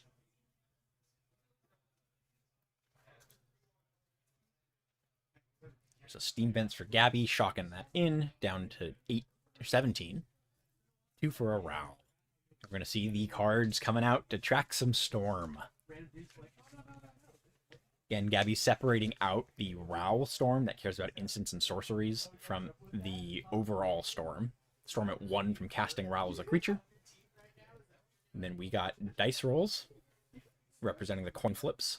That was a success. Gabby did not take the damage there, but choosing to not flip Ral at this point. She wants to accumulate that Storm count. So when Ral flips over, she can ultimate immediately to get some more spells cast. Manamorphose into Manamorphose. 3 mana floating. Drawing some cards.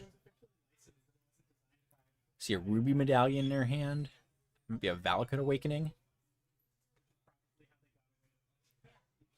A Reckless Impulse. Go down to 2 mana. 4 Storm, 3 Storm on Ral. Another 1 flip. It's so free. Can't lose your flips. Flipping a Pyretic Ritual and a Glimpse of the Impossible. Pyretic Ritual, spend 1 mana, go up to 3 mana.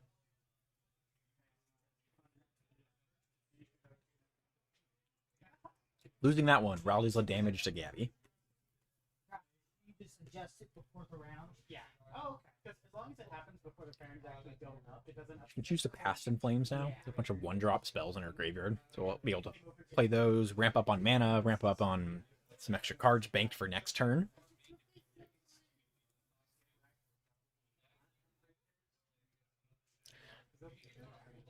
There's a Past in Flames. Reduced in cost down to 3 mana. Gabby with 1 floating. 6 mana, or 6 storm count overall, 5 storm count for Ral. Separating out her graveyard. Gabby was always very intentional with her cards and where they're going. It makes it very, very easy to track. We love that. Great job, Gabby. Casting these spells from flashbacks. They're going into exile at this point. Use that last red mana to play the Pyretic Ritual. Will be up to 3 mana.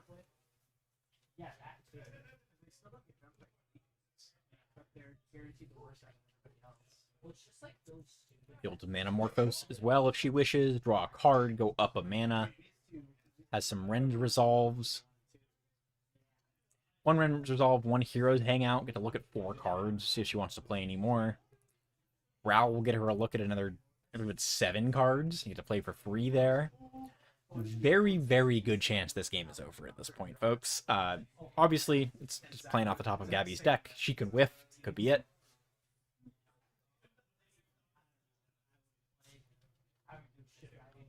Finish resolving the Manamorphose. -8 Ral.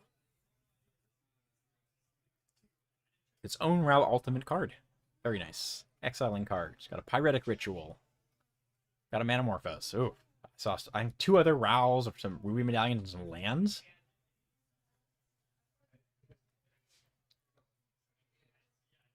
There's a Pyretic Ritual. Tick up on the mana. Gain only 1 mana here. Don't have the cost reduction in play right now.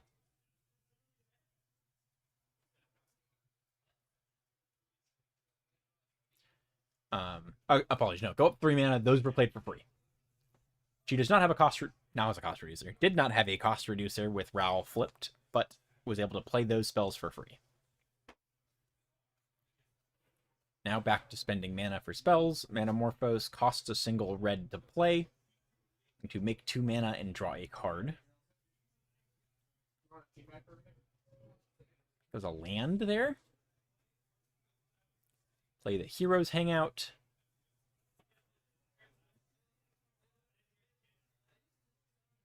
Look at the top 2. Choose to play one of them. See if she wants anything in her hand. Maybe a good time to Valakut Awakening. draw a bunch of cards, see some new action.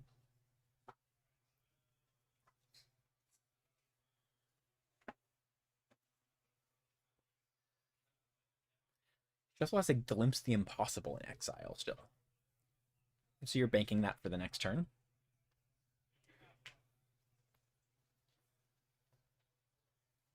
Electing to cast the Valakut Awakening. Hero's Hangout gives her same effect as Ren's Resolve, Reckless Impulse, where you get to cast the spell until your next turn. But you only get to choose one of the two. Playing a Reckless Impulse, adding to that pile. There's a Wish, there's a Sacred Foundry. I believe Wish... I think she's short on mana a little bit. There's a Past in Flames in hand. Wish, Grape Shot, Past in Flames, Grape Shot again. That will close the game out. Neat 35, 38 damage. Something in that range. Very, very powerful turn from Gabby there. Really showing what this Storm deck can do on stream now.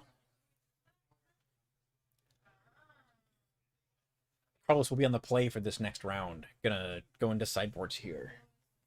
We went through Gabby's before. Does have that sort of the Wish package to grab some cards out of the sideboard. Real quick run through it again. Gabby's sitting on 1 Empty the Warrens, 1 Fire Magic, 1 Grape Shot, 3 Orum's Chant, 1 Past in Flames, 2 Flage Titan of Fire's Fury, 4 Prismatic Ending, and 2 Vexing Bauble. Carlos is sitting on 1 Hurkyl's Recall, 1 Vexing Bauble, 1 Grafdigger's Cage, 2 Metallic Rebuke, 1 Mystical Dispute, 3 Consigned to Memory, 2 Blood Moon, 1 Whip Flare, and 3 Galvanic Blast. I definitely like the Grafdigger's Cage and lock out Gabby's Past in Flames entirely. Metallic Rebuke can give you some interaction on the stack if Carlos chooses to go that route. Don't hate it, don't love it. Still, you need a board, you need mana up. I do like the Consigned to Memory. You're able to consign the Storm trigger, which is huge. Main deck, Carlos is also on a copy of Salvage Tide. It's a really fun addition. I haven't seen that a lot in these affinity decks. Just gives you a route to have a recursive big beater. You can bring it back from your graveyard. Really cool interaction with the munitions tokens as well. You can sacrifice those, get some shocks.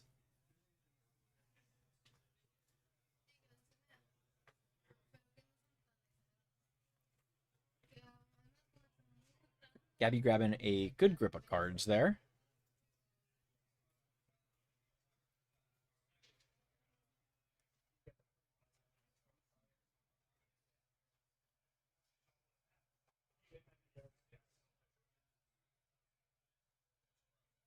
Also was mixing up the Salvage Titan abilities. Sacrifice 3 artifacts to cast it for free. And then exile 3 artifacts from your graveyard to regrowth it. So return it from your graveyard to hand.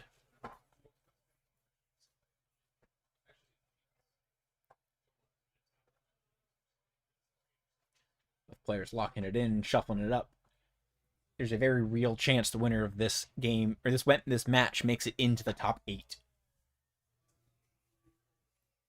A lot on the line here. At the Rockets points, we got the cash prize. Winner of each event gets a little pin. Those are great. In my opinion, that's really what you're playing for. If for the single event, it's that, and then the leaderboard points, the big prizes. So I know I mentioned earlier we would have had the full metagame breakdown. Did not get to that, unfortunately, but for the most part, walking around the room, skimming through decks.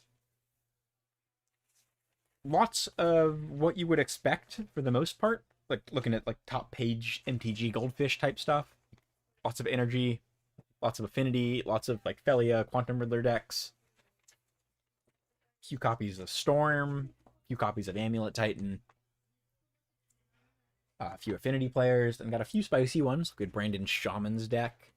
Another player with a really cool Kinnan deck using like Mishra's Mox Amber and Mox Opal. You're running a Corey Steelcutter as well, so you're kind of, and Kappa Cannoneers, kind of like a pseudo affinity, pseudo storm kind of thing, utilizing Kinnan's mana acceleration. Like, really, really neat idea. Gabby's on, I believe it's just that Elegant Parlor. Manamorphose, Grape Shot, Desperate Ritual, Orum's Chant, Prismatic Ending, Ren's Resolve. She really needs a second land, but I do like what she's got there. See a Pinnacle Emissary for Carlos. I believe it's an Arcbound Ravager as well.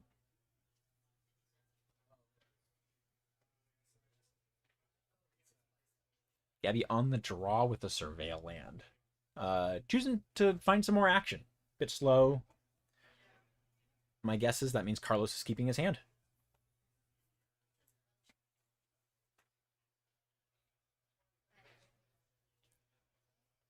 In the 4 games we've seen Gabby play on stream, she's definitely shown that the Storm deck can be very, very resilient. Like being able to win through that mulligan to 4 and through John's Thoughtseize in match 1. It's very, very cool to see. Shows a lot of the lines, so she shows she knows what she's doing for sure as well.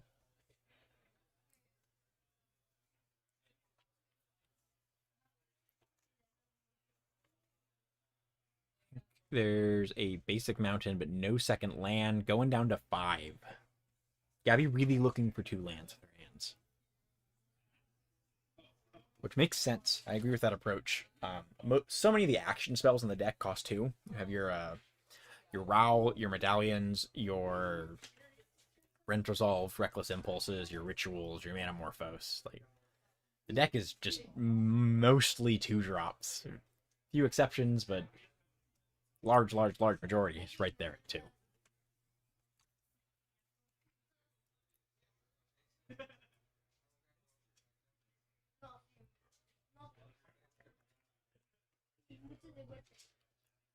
And at her 3rd hand, if Gabby keeps, she will be on 5. I think she's happy with this one. Picking 1 to bottom there. Got a Prismatic Ending. It's Ren's Resolve, Reckless Impulse, Desperate Ritual for the hand. And then she's electing to keep the Storm combo cards, bottoming that Prismatic Ending. Carlos going Flooded Strand and pass. Desperate Rituals, Gabby's draw for turn. She surveils. Does not want the Manamorphose. She's looking for a 3rd land. Probably see the Thundering Falls from Carlos. End of turn here.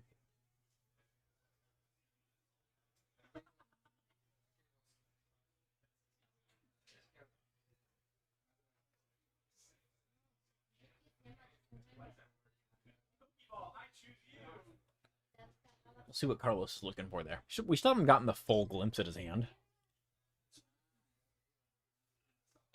Probably get a bit of a picture, depending on what he does. I think that was a Kappa Cannoneer. You see a Sink into Stupor in his hand, Mox Opal.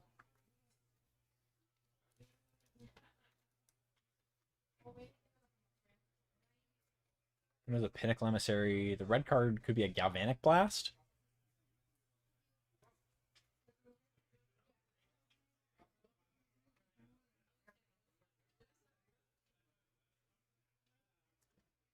What I'm seeing, if that is a Kappa Cannoneer, I think I'm looking to get rid of that. Just, it might be a while, but it's a lot of speculation. You can't see everything. There's an Arcbound Ravager.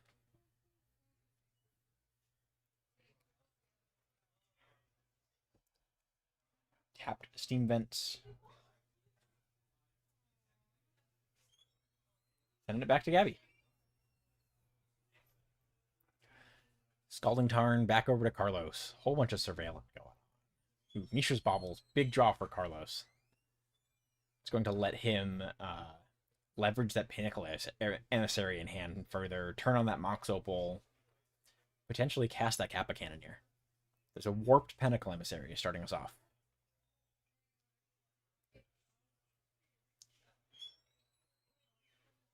Mishra's Bauble, trigger to get a drone. And a 1/1 flyer. There's Gabby's token. Top card in Carlos's token deck right there. The Gabby's Invitational token from last season. Mishra's Bauble, trigger to get a drone.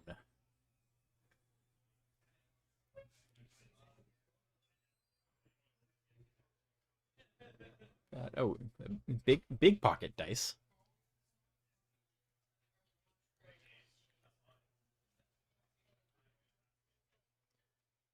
Gabby on double ritual, double like bottle card, double exile.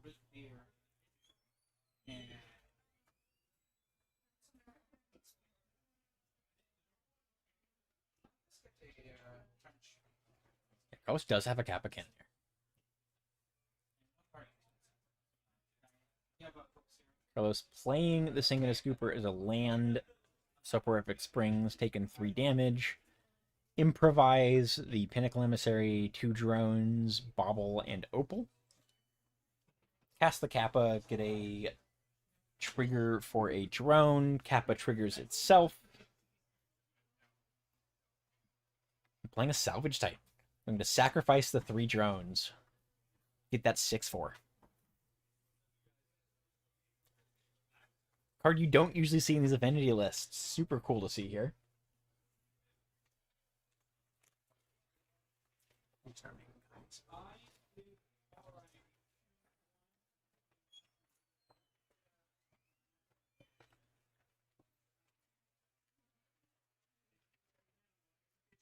Gonna double check just on the Salvage Titan rules, I'm guessing. Not a card you see often in Modern. That's basically where I put it. Carlos once again showing sacrificing the 3 drones as that alternative casting cost.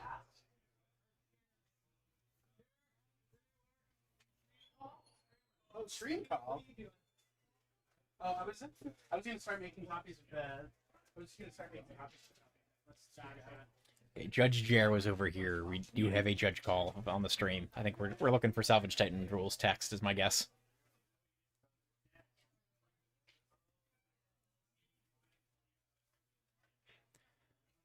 Sit tight, folks. We will get this back underway in just a second.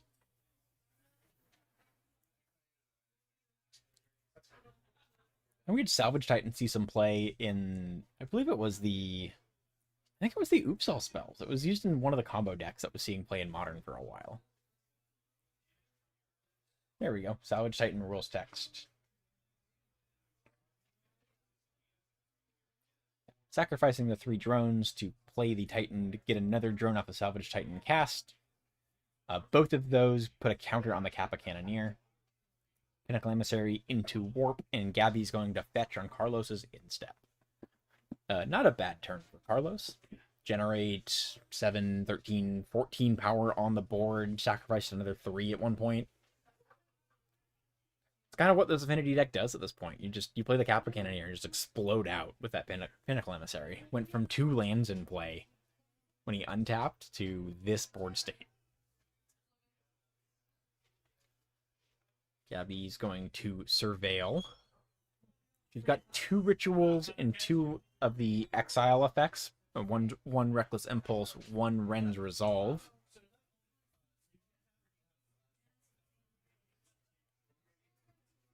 Chooses to not keep a 3rd ritual.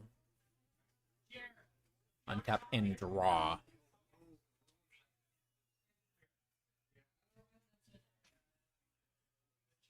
Can start us off with a ritual. Starting us off with a Reckless Impulse. Desperate Ritual, Ruby Medallion. There's a Bloodstained Mire, sending it back over to Carlos. She does have 2 turns with Carlos's current board state. It's a very nice judgment based on the game. Carlos has 1 card in hand right now. Gabby should have another turn to untap.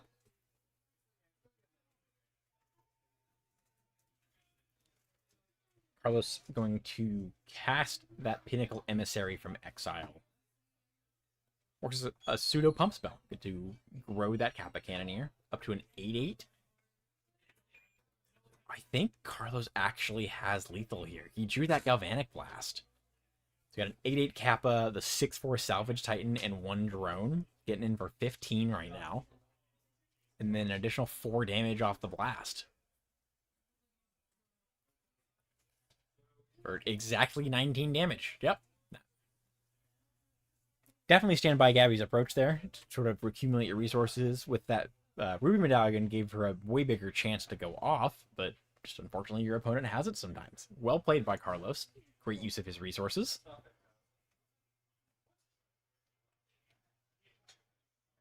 Great job knowing his deck, knowing his ins and outs and those little breakpoints, able to increment up his Kappa Cannoneer enough to just fire off one big burst to get there. Both players given a double check. Gabby making some adjustments, very likely for play draw. See her thumbing Orange Chant out. That might be more of a draw. Spell she's interested on the draw here.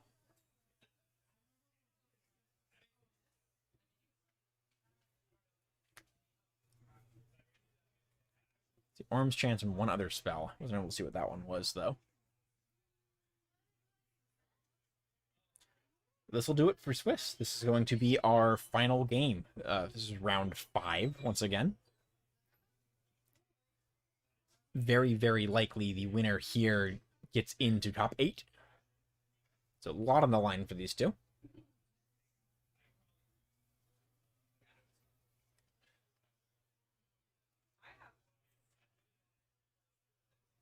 As again, just going to do another shout out for this tournament series. If you are in the area, you live nearby, you're in town visiting San Diego, come get a break from those cold winters, actual weather elsewhere in the country. Go to the beach in January. Stop by, come play an event. Next month we're going to have Lorwyn Sealed, and then followed by Standard and Modern for the last 2 to round out this tournament series. And if you're local, come out next season. Show up for all of them, make your run at the top 16. Carlos made 1 change, it looks like. Gabby doing a pretty substantial swap.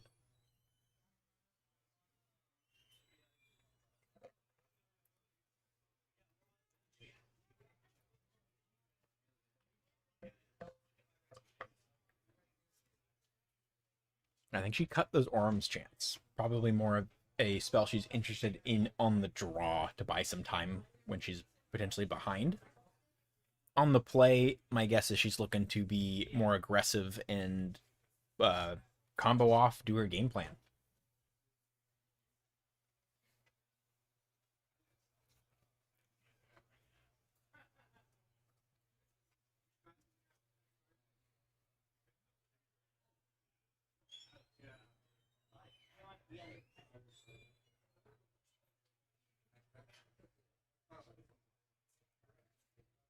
Looking back at the deck lists, okay, Carlos is on. He's on 4 weapons manufacturing. Matt was on 2. We saw Matt on stream round 2 playing against Brandon. Carlos is much more all in on the weapons manufacturing plan. The Salvage Titan is another example of that. Being able to sacrifice 3 of them to play your 6/4. Potentially even with the Claws of Gix, which lets you sacrifice a permanent to gain a life, you can loop that a little bit even. So pretty cool, like, pseudo combo approach to get through without combat.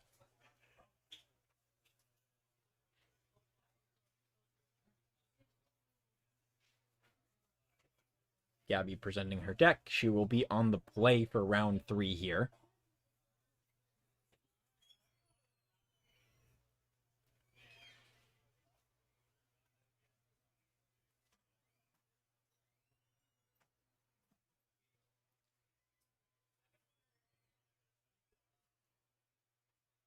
We will be underway. Pet players are going to draw their opening hands. We'll see what they're thinking.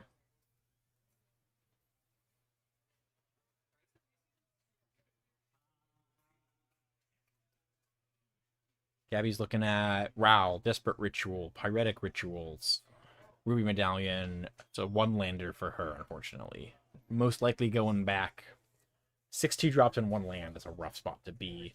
Carlos is on I think I see 3 lands. Thoughtcast. It's a Kappa Cannoneer.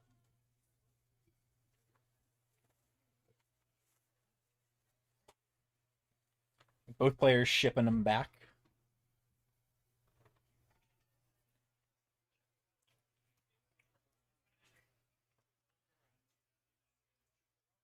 Yeah, Carlos just didn't have a lot of action. That both the Thoughtcast and the Kappa Cannoneer were stranded in his hand a little bit. Didn't have a Pinnacle Emissary or any other I guess game plan to generate artifacts to make use of affinity or improvise. And then Gabby just one lander on the play is not going to be the move in the Storm deck.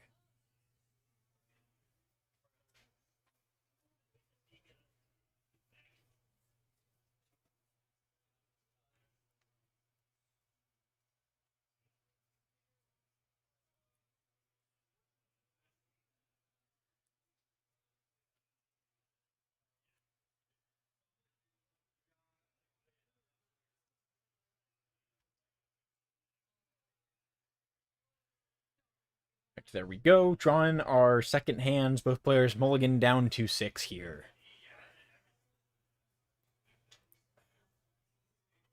See 2 lands for Gabby. Always the first check. Saw a thumbs up from her. My guess is she's keeping that. Mishra's Bauble, Kappa Cannoneer, Flooded Strand, Mebnite. It's another 2 Mishra's Baubles for Carlos. And a Mox Opal. I think it's a turn 2 Kappa for him. But that is essentially all he's looking at. Is there turn 1 Kappa? I think it is. 5 artifacts and a land is 6 mana. Yeah, Carlos can play his full hand turn 1.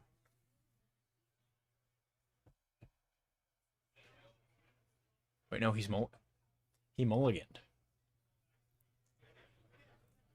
With the mulligan, it's a bit more iffy. I don't believe you can play the Kappa Cannoneer when you're down on 6 cards. I think he's keeping anyway. Sending that Memnite to the bottom.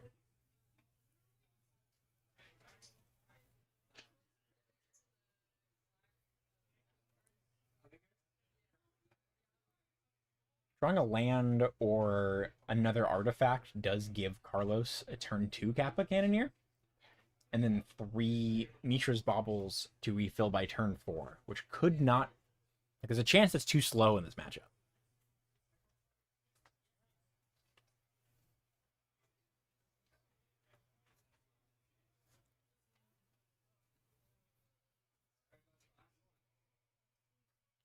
It's correct for Carlos to be a little skeptical of this. It's a kind of a risky hand. The upside is huge if he can hit something big.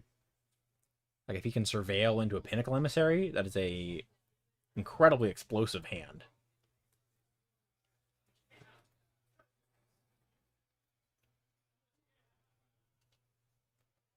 Believe the Lava Spur Boots still leaves him short. So these two are definitely locked. Just never care. Still alive.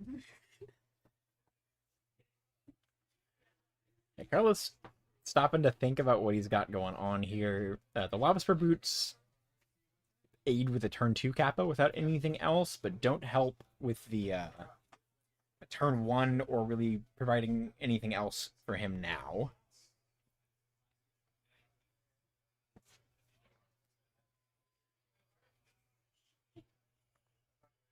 See, fetch Shock for a Steam Vent into a Lava Spur Boots. Fetch for Gabby. Carlos's instep. We'll see an Elegant Parlor to Surveil.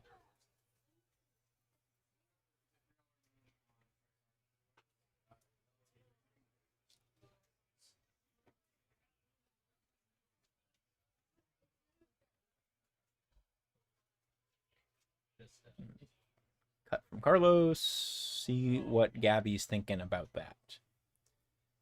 She's got 2 lands. Probably wouldn't say no to a third one. Would really want a Ral or some other big action card. Not interested in a Pyretic Ritual.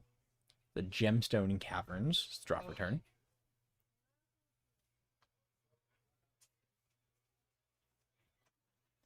Two mana for a Reckless Impulse.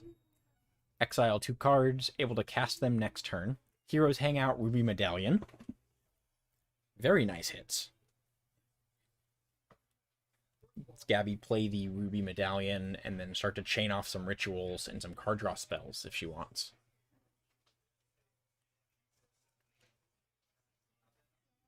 Carlos. So he drew a red spell for turn. I think that's a weapons manufacturing. Yeah.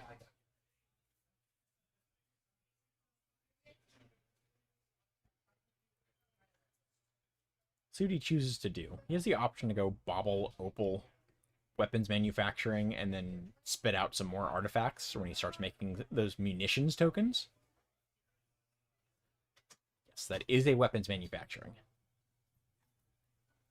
2 mana enchantment. Whenever you cast an artifact spell, you get a munitions token, which, when it leaves play, deals 2 damage to any target.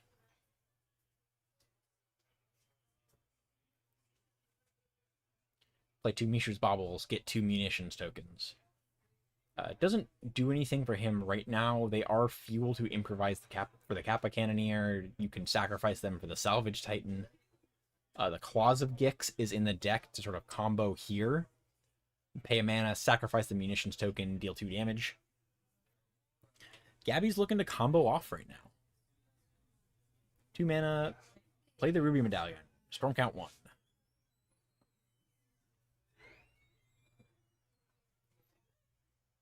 There's a Sun-Baked Canyon into a Desperate Ritual.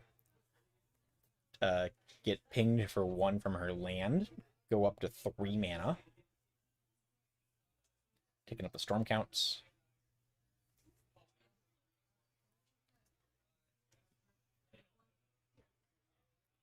Three mana floating. I think it's a Wish in hand that I'm seeing. It's going to give her some options here.